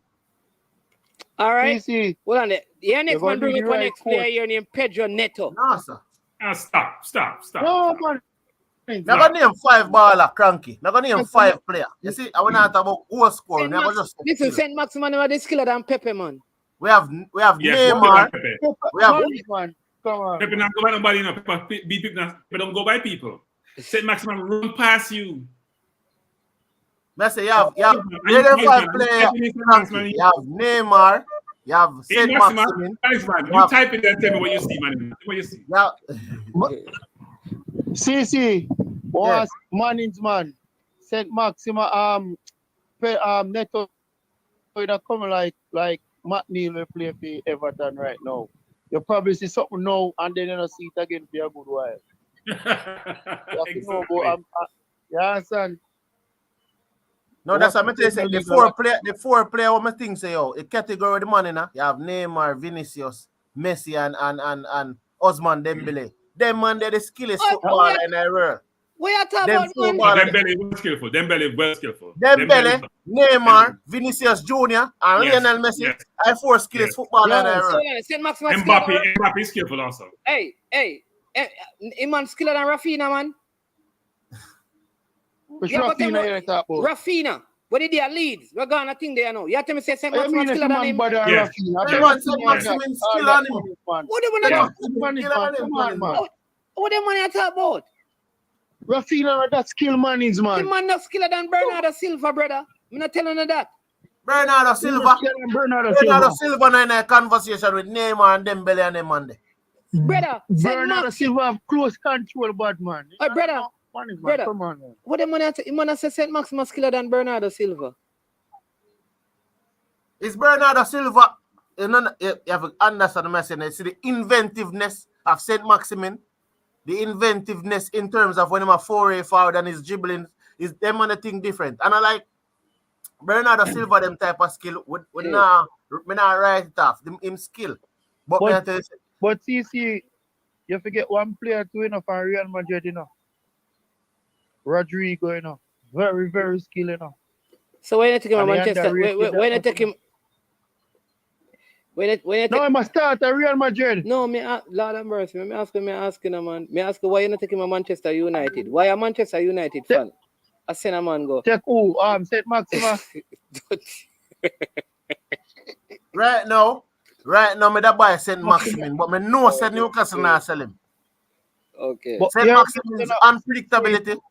Well, I can buy him at Chelsea right now. The man them really say that money they was paying for Fofana. The man them really say that Bernardo Silva. Saint Maximin skiller than Bernardo Silva. More than what they money. I mean if Saint Maximin skiller on him. Brother, you know what? Bernardo Silva when he have the ball, how they can't take it off from foot, man? Bernardo Silva go round in our circle. Man. Look at what I just sent you.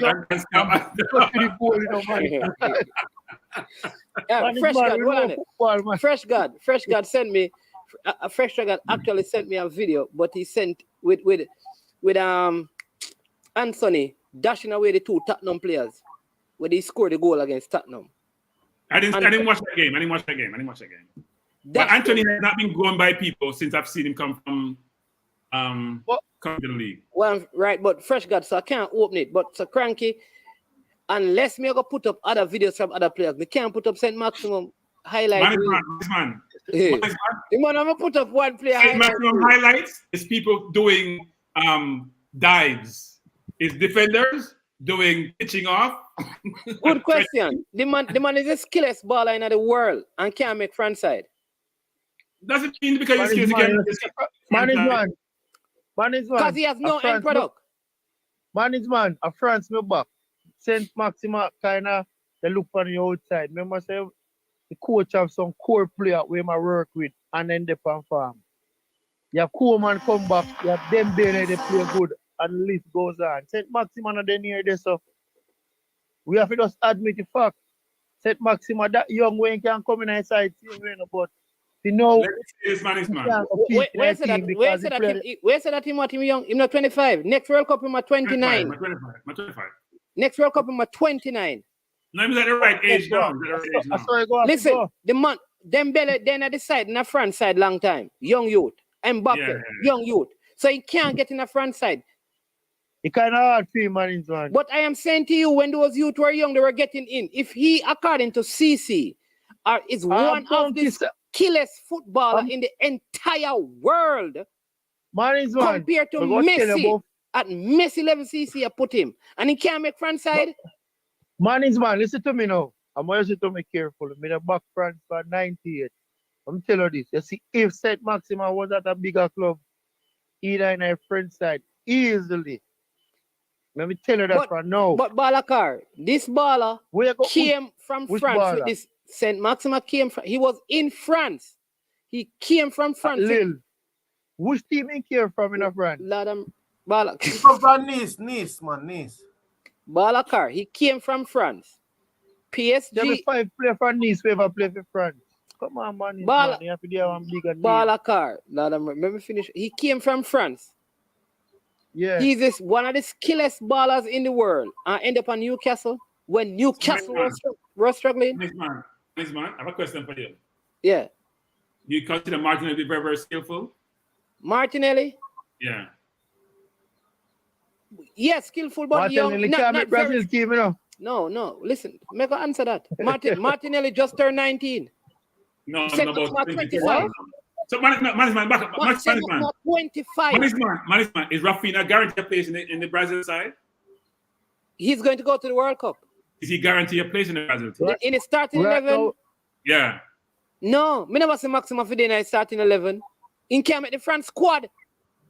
But the yes, France we don't know if he will make him on his man. they have Eh? a lot of good wingers, man. A lot of good wingers. Yeah, next one agree. Mbappe, Diaby, Man, Dembele. man, They have a lot of good wingers.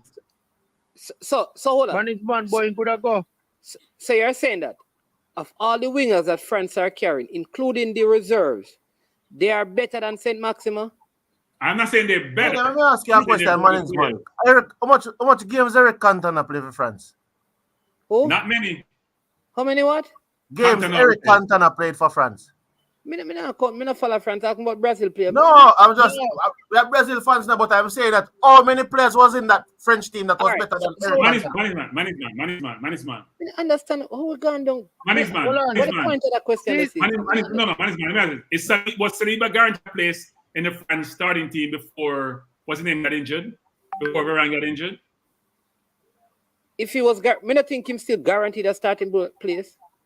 Exactly. Saliba is 21. Nobody's saying that how he's is he playing? what I'm saying. But man is man. No. That's a different thing, Crank. Remember, nobody's out here saying that Saliba is one of the best centre backs in the world.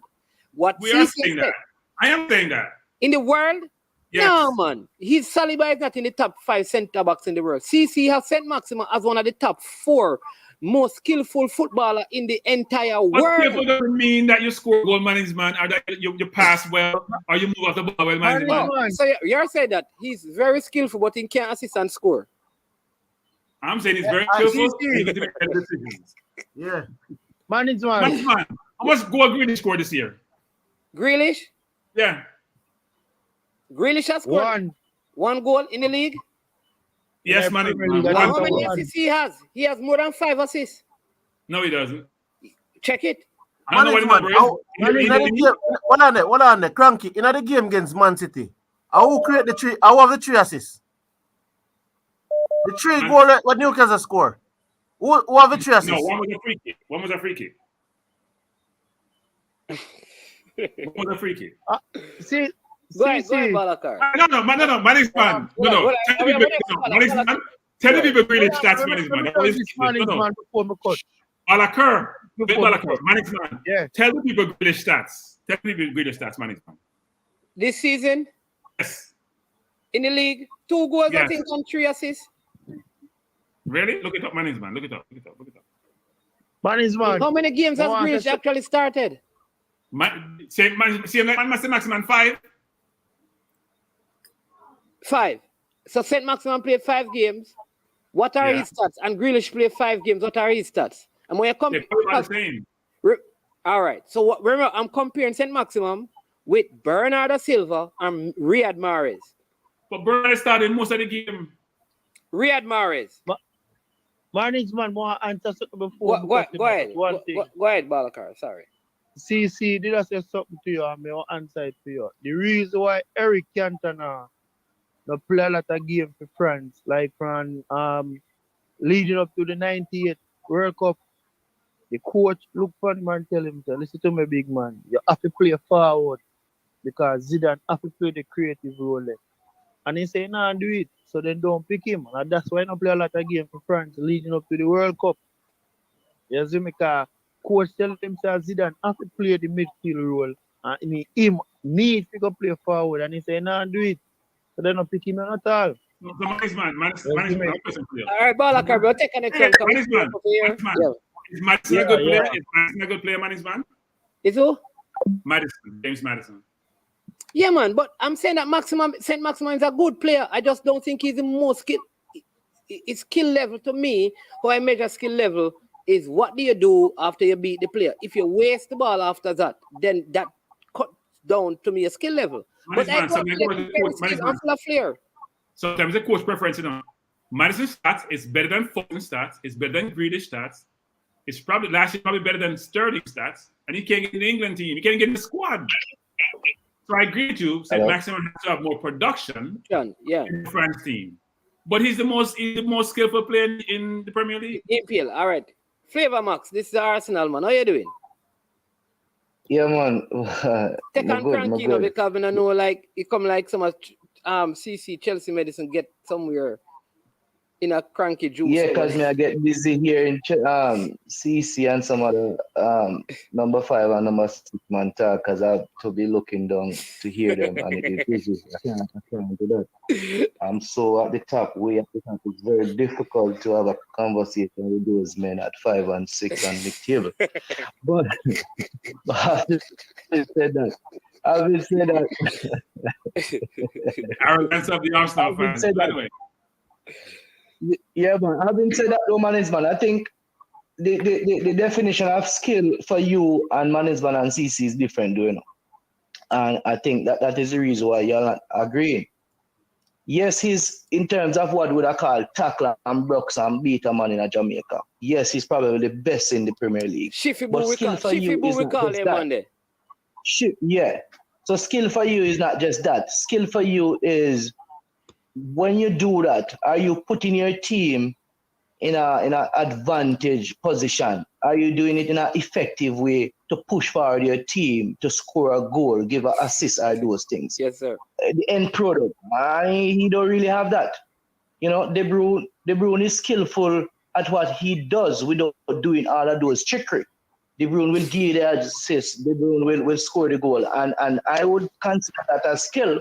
But in terms of entertainment and those things, yes, he's probably the best in the Premier League. Yeah, you know. When I talk about skill, there you go, Flavor. When I talk about skill, I talk about Eden Hazard. When them man they go past you, a goal I go score. Eden Hazard is very skillful. Man. Anyway, I'm confused. No one said who's the most effective player. No one said who's the best goal scorer. No one said who's the best player. No one said the best passer. Who said the most skillful? We all know, especially Jamaicans, we talk about somebody being skillful, what that entails. Oh, so what they're saying, our Flavor Max, is that Saint Maxima is the biggest Brocky Bull in the Premier League. Yeah. But we wouldn't want to say, if I say Brocky Bull, I look into it. When Saint Maximan beat our 3-4 defender, our 3-4 player, and them kick him down.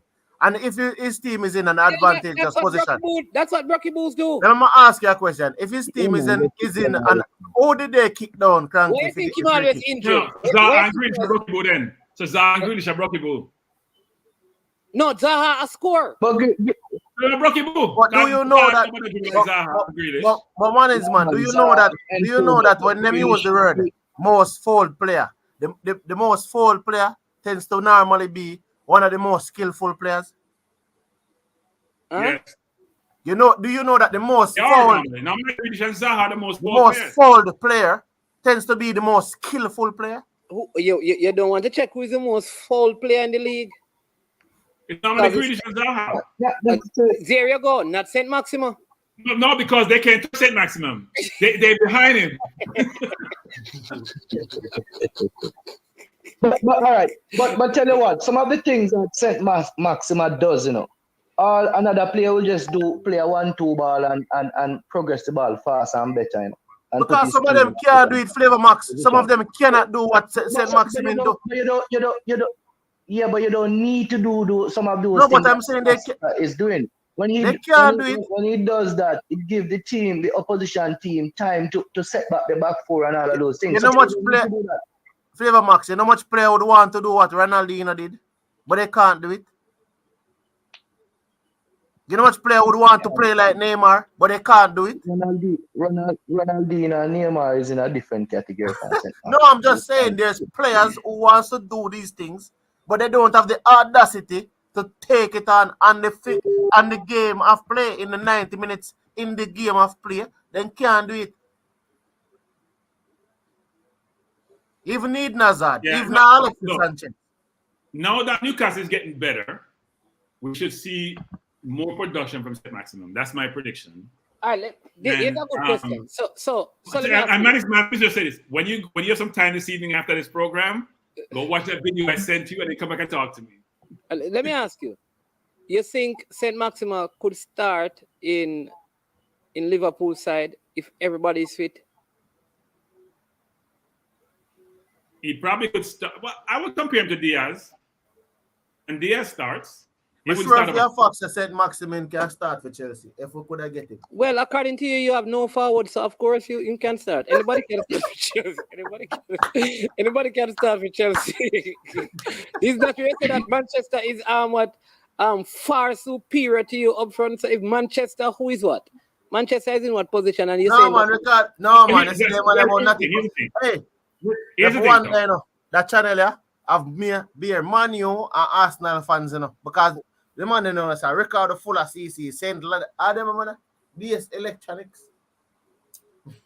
anyway, So we have Flavor Max back on. Go ahead, Cranky. Yeah, Zaha, Grealish, St. Maximum, all these players with similar attributes, they play individualized football, and sometimes it's difficult to fit into the team concept. So think about it. Look at Grealish from Villa, where he was a star. He looked really good. He looks ordinary at Man City. So when Zaha went to Man U, even though he was young, he didn't really fit in that well. Because not only do they play individual football, they also don't play into the key concept of defense. Because at Maximum and Zaha walk when they feel like it. So does Grealish have to be no force to play defense, which affects his offensive game. So if you take away their flair, they may not be the same player. Okay. Which is what exactly. So that's our point. They're entertaining. They're entertainers. Yes, and I would watch St. Maximum. That's not you pay your money to be entertained. You don't want somebody to go watch Spurs play boring football. I am in the business of Cranky. I am in the business of winning the league. That's why I'm at the top of the league now. I'm not into you know something. This if we're playing boring football, we would be like, yeah, we want to win, but we don't want to play like that going forward. So we'd be saying we're playing good football. What Tottenham winning people complaining about football? Okay. Huh? Listen, at the end of the day, before I go, still let me say this. Before I go, because I'm never comfortable about St. Maxima, so let me talk quickly. I'm comfortable before I go. You're saying it. Because I hear that. Yeah, you're having some problems with your neck. So just hope you feel better. Because you have to be looking down to talk to Chelsea fans and all of that. Yeah, my right side of my neck is the problem. I can't listen, man. It giving me a problem with all the Chelsea fans and Man U fans. The Man U fans was on early. But for the game tomorrow, though, I expect us to. I was a little bit concerned, as you all said, about our form in the Europa League, especially Jesus. He has scored in 3 or so games.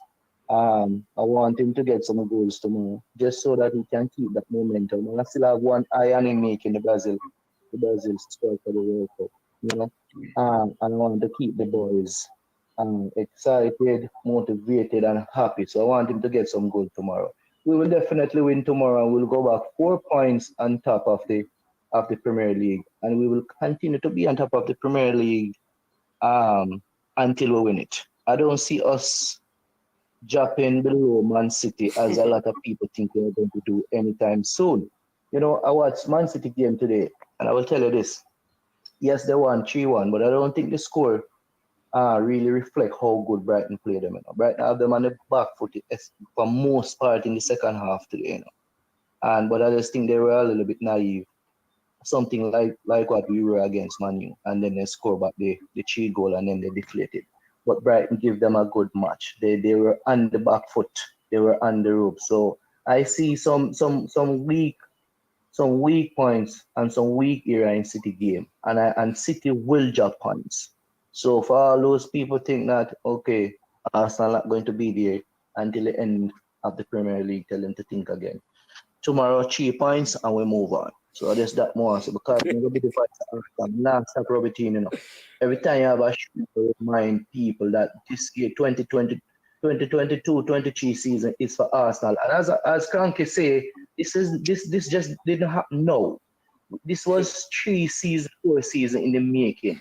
And for the first time we have a proper pre-season and proper we're getting our players early and we are seeing the result. So this is not just this is not a fluke. We have been prepping and planning, and the process has been ongoing, and this is the result so far. Arsenal 2022-23 champion. I'm out. All right. Which zone is Canada in the World Cup? The World Cup? Let me see. Hey, say Canada, is it the Canada striker? Man, fire in a Liga. Jonathan David. Jonathan David. Yeah, man. Arsenal was looking at him fire, man. Him the top of the table. Yeah, Arsenal was looking at him at one point. But CC, here's what I'm saying. And I think I understand what the guy is saying about St. Maxima and Cranky. But I think part of skill is your end product. Because when you do all of that and then you get in front of goal and you big kick over the top at 25, I am challenged by that. Having played in France and now in the Premier League, I want to see St. Maxima double figures in goal, double figures in assists, and then I can say, yeah, because the whole idea of Brocky-Boo and all of those things is because if I have a choice right now, if somebody come to me and say, listen, Bernardo Silva or St. Maxima to help Arsenal win the Premier League, I'm picking Bernardo Silva. You're muted, Cranky. Bernardo Silva is one of the better players in the Premier League. All right. If you say to me Zaha or St. Maxima right now, I'm picking Zaha. I'm a Zaha fan, but I love St. Maxima. I love St. Maxima. I love to get up in my seat and watch defenders lying down. And I think, man, they didn't win their first game until January last year. Remember, they were struggling in the management. It's difficult not struggling team in a way you have no support in them. I agree, I understand. For them. So I do think now he has a better team with better players, with Gibberish and other giving the ball in good positions. They can double and triple team as before. If he's not injured, we'll see. The City game was a breakout game for him. DS Electronic says management St. Maxima can't start at any top 4 team. Then this man says, tell St. Lada if you go check out Robbie. But RCC, let me ask you, Zaha or St. Maxima for Chelsea in January? Realistically, how you can get still about no, man, no, CC. Both of them available for 50 million, for 40 million. Which one you're taking? I would take Zaha because okay, all right. No, but there's a reason. Zaha split because Zaha's been in the league. So you have no regard for money. 50 million, you're a 30-year-old. You have no regard for money. Let me ask you again. Riyad Mahrez or St. Maxima for 30 million? St. Maximum. Yeah, St. Maximum. Without hesitation. All right. 25 years old, a lot of potential. How old is Phil Foden?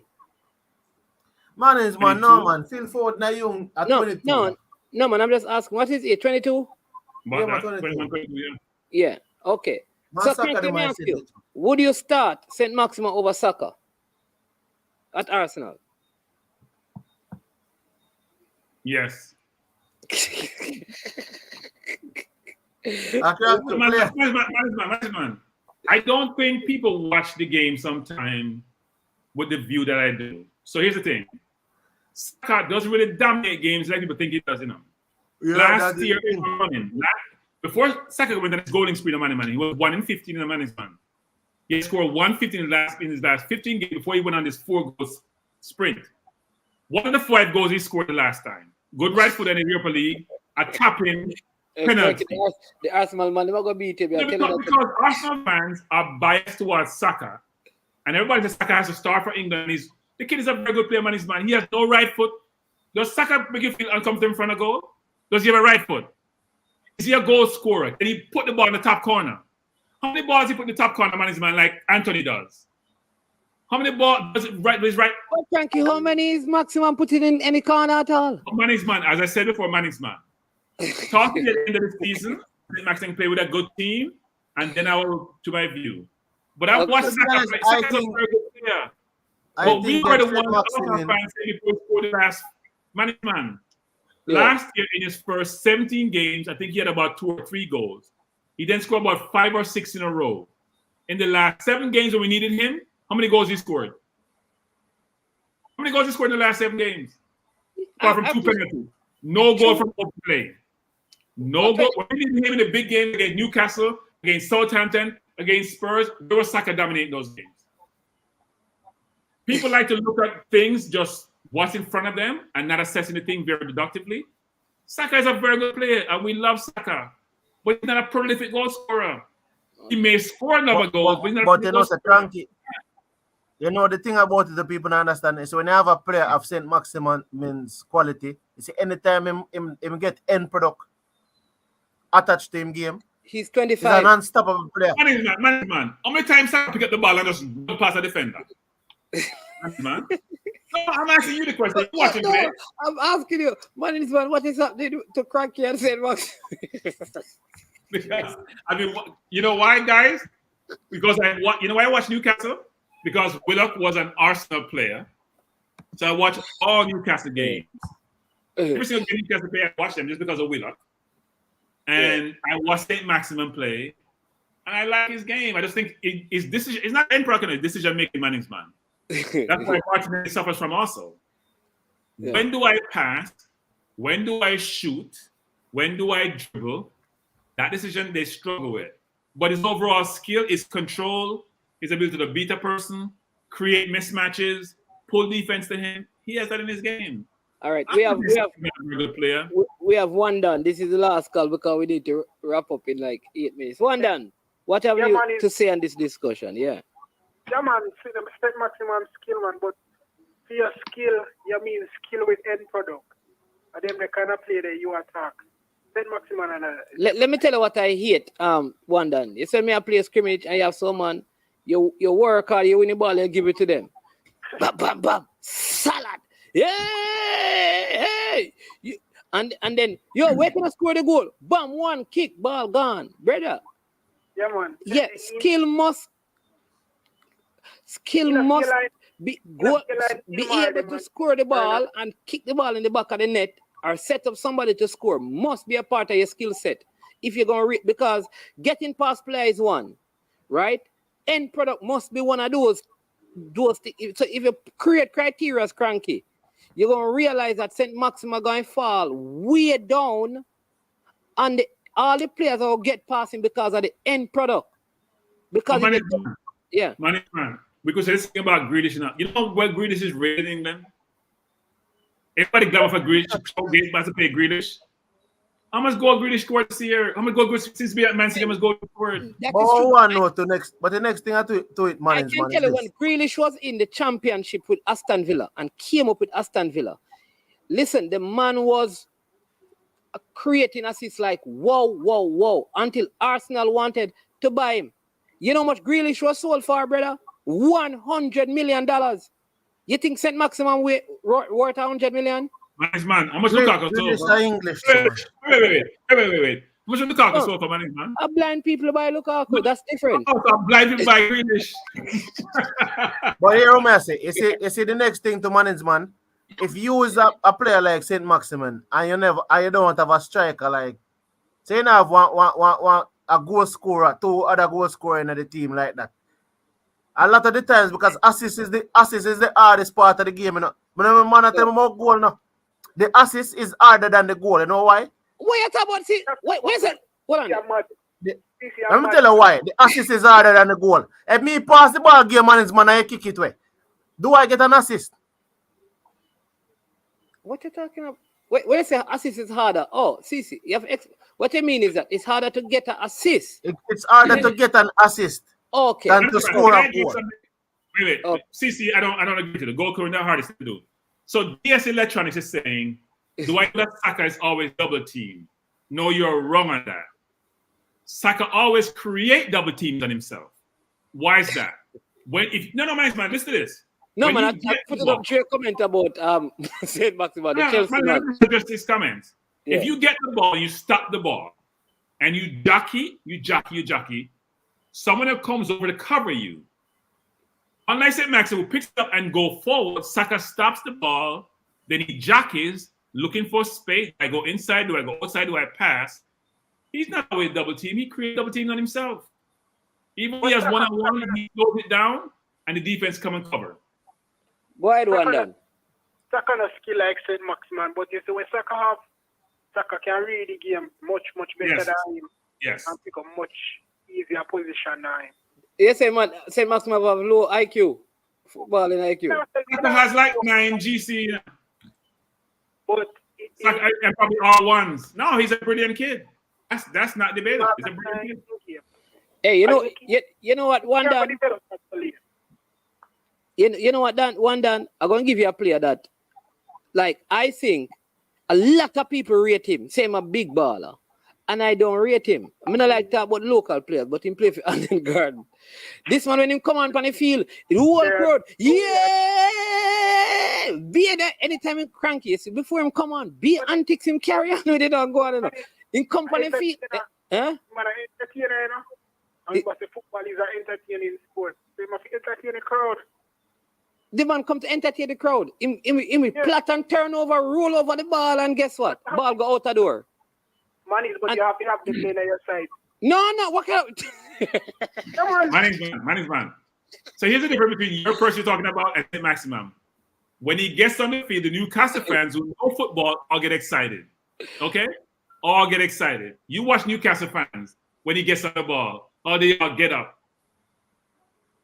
Okay. Go back to the previous comment, Mannings, man. Go to the previous comment. I think the same one you're talking about. This one, Cranky, did you know that Saka is always... double team on himself. He creates double teams on himself. Yeah. Not always double team. Cranky, Saka is to be compared to Saka is miles better. Natty Congo said, disagree with your CC. The most difficult task in offensive third is to score. Ask him why him said that. Because them are going to tell you, say, somebody, people with... Let me tell you, whenever unpopular opinion, you know, I understand that goal scoring is difficult, right? We're not taking that away from anybody. But if I pass the ball to your management and you have the keeper to beat and you don't score, do I get an assist?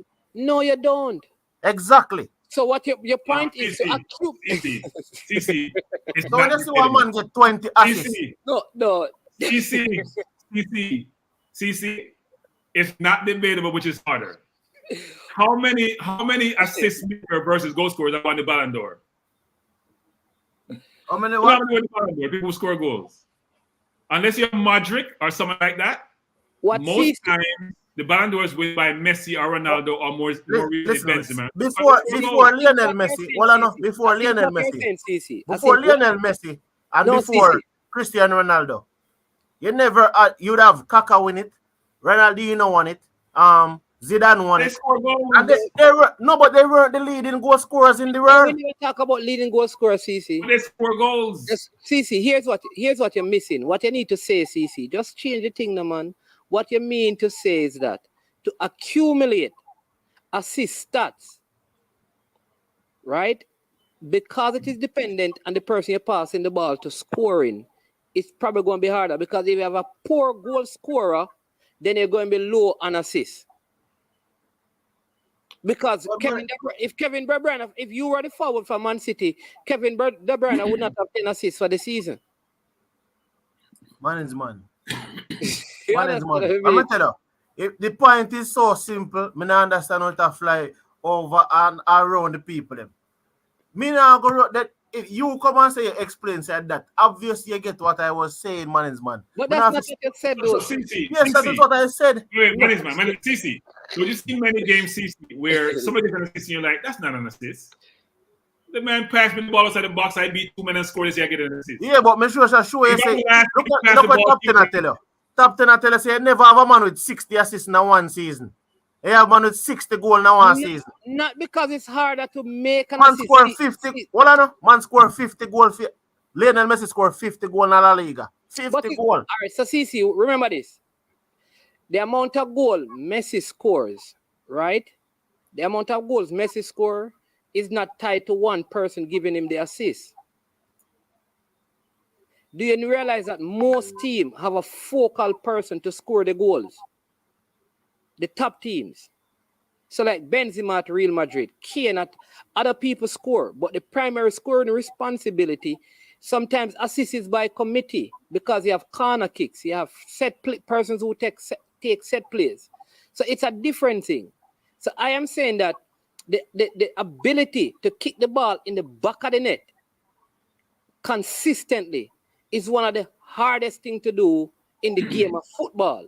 When you're talking about the accumulation of stats, it's easier to win more duels in terms of tackling because every people than it is because that is dependent on you. Tackling and winning the ball is dependent on you. Getting an assist in a game is dependent on you, like a point guard in basketball. A point guard that has a good shooter will have more assists. If you have Steph Curry playing, Chris Paul assist numbers would go up because he has a Steph Curry. Man, you don't want, man, I'm gonna tell you want to go basketball because if you ask any basketball player, when they get in a triple double, the hardest stat in basketball is an assist stat. In order to get a triple double, the hardest stat is an assist. If you're a point guard, I'm talking a point guard. That's why it's a point guard. In a triple double, the hardest stat. No, the easiest thing for a point guard to do, the point guards. A point guard job is a floor general. They distribute they distribute the ball for the shots. In football, a Kevin De Bruyne, for example, may have the most assists for Manchester United. All of those assists Manchester City. We're arguing a moot point.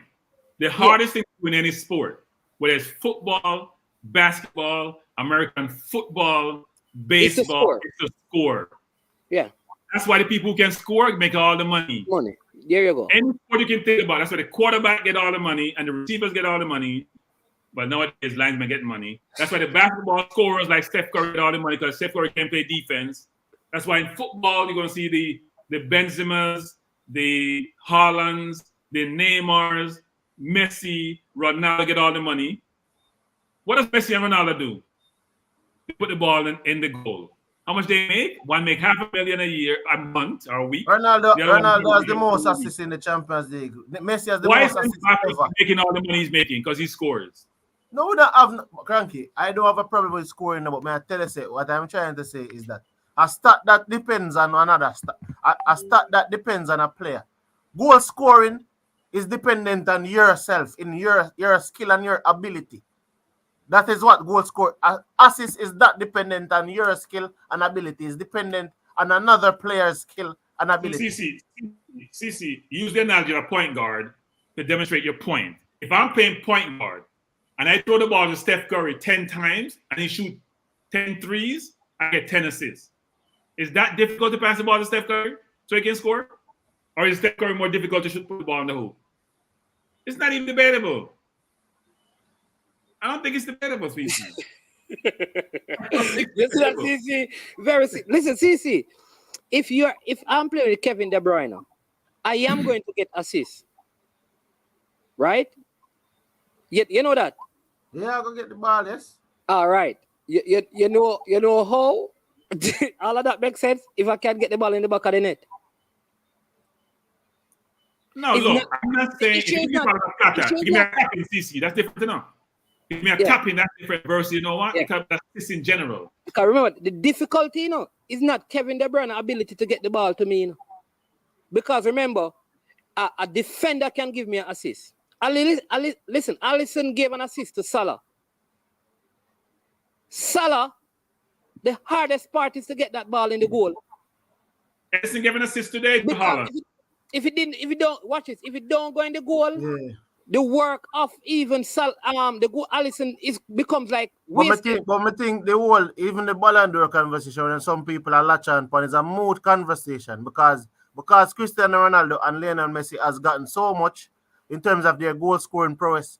It wasn't necessarily even about that at one point in time because Zidane not scored 15 goals. No, but Ronaldo won it. No, but I'm not No, Ronaldo won it, yes, but I'm no, saying to you that the people. Fat Ronaldo, not Fat Ronaldo won it. Ronaldinho won it. Cannavaro won it. Zinedine Zidane won it. Kaka won it. And I'm saying to you that they were the leading goal scorers in the world. No, Kaka was the leading goal scorer at AC Milan when he won it. Listen, most people win the Ballon d'Or is scoring. Rivaldo, Ronaldinho, Kaka, Messi, Ronaldo, Benzema. You will have aberrations like Modric, who are not prolific goal scorers because of. But man, what I say to you, say Cranky, you don't need 30 goal to can win the Ballon d'Or. But see, nobody's not saying, but we're saying goal scoring is the hardest thing to do in football. The hardest thing to do in football is goal scoring. And if it wasn't, Van Dijk would have won Ballon d'Or himself because he was the best. All right, Stacey, you ever play football? You ever play football? Your coach ever teach you how long your coach take with training how to tackle? How many days did your coach tackle? Yeah. How many days did the coach spend on you teaching you the art of tackling? They don't really spend much. Your coach never teach you tackling. Not one time. Hold on. You ever hear them say, No. See. Here's what all coaches do. They have shooting drill almost for every player. To have the goalkeeper in the goal. You never hear about no tackling drill yet in football. I've never heard a coach says, listen, today we're going to work on... Not going to have tacklings. Nobody not teach you to tackle. Nobody not going to teach you to tackle, man. Why they teach you to score? Kick the ball at the back of the net. Man, they teach you other things, balance, dribble, pass, control, them look or something there. They also teach you to kick the ball in the back of the net, don't it? Yes, but that... Yeah, Why you think... No, but it's a real question. The ability to kick the ball at the back of the net is the most valuable ability on the field because goals win games. Okay. Goals win games. So what is the argument? So it's valuable. So we're not going to say it's valuable. They're not teaching you assist either. They're teaching you pass the ball. Not teaching you pass the ball. A pass in a cranky. No, yeah, go different to this. They may teach you to pass the ball between the line. They may teach you to get out of difficult situations. But goal scoring is something you work on all the time. But keeper does get taught management how to see a ball. But you're right, I'm not teaching you to tackle. You don't listen, this man is a scrimmage. Listen, you get taught how to defend. As an individual skill, no coach teaches you to tackle. You're taught as a team how to defend one-on-one. You talk about jacking, turn the ball. You're not taught how to tackle. Nobody teaches you how to tackle. The one thing, so defenders are not taught how to tackle in training. Nobody not teach you to tackle, man. So you might tell you, no, I'm going to go on to our next thing. Nobody teaches a person how to give assists in football. Man, they teach people to pass the ball. So follow me now. Right, control and pass, which all players learn. One of the two specialized, let me give you the specialized things that people learn in football. Goalkeeping and scoring. No, not just goalkeeping, scoring, and like taking free kicks. Those are some of the specialized things. So like corner kicks, free kick, the goalkeeping. But here's one of the things that heading the ball, defensive or forward header. But here's one of the things that a lot of teams spend and do. When they are forward, they have specialized drills for them to score goals.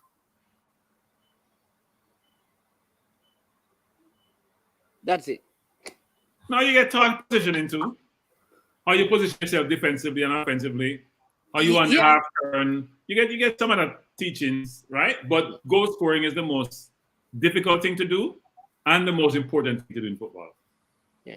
Anyways, listen, the body What, show gun. what I want to know is that is it because it's the most important thing that it is the most difficult thing?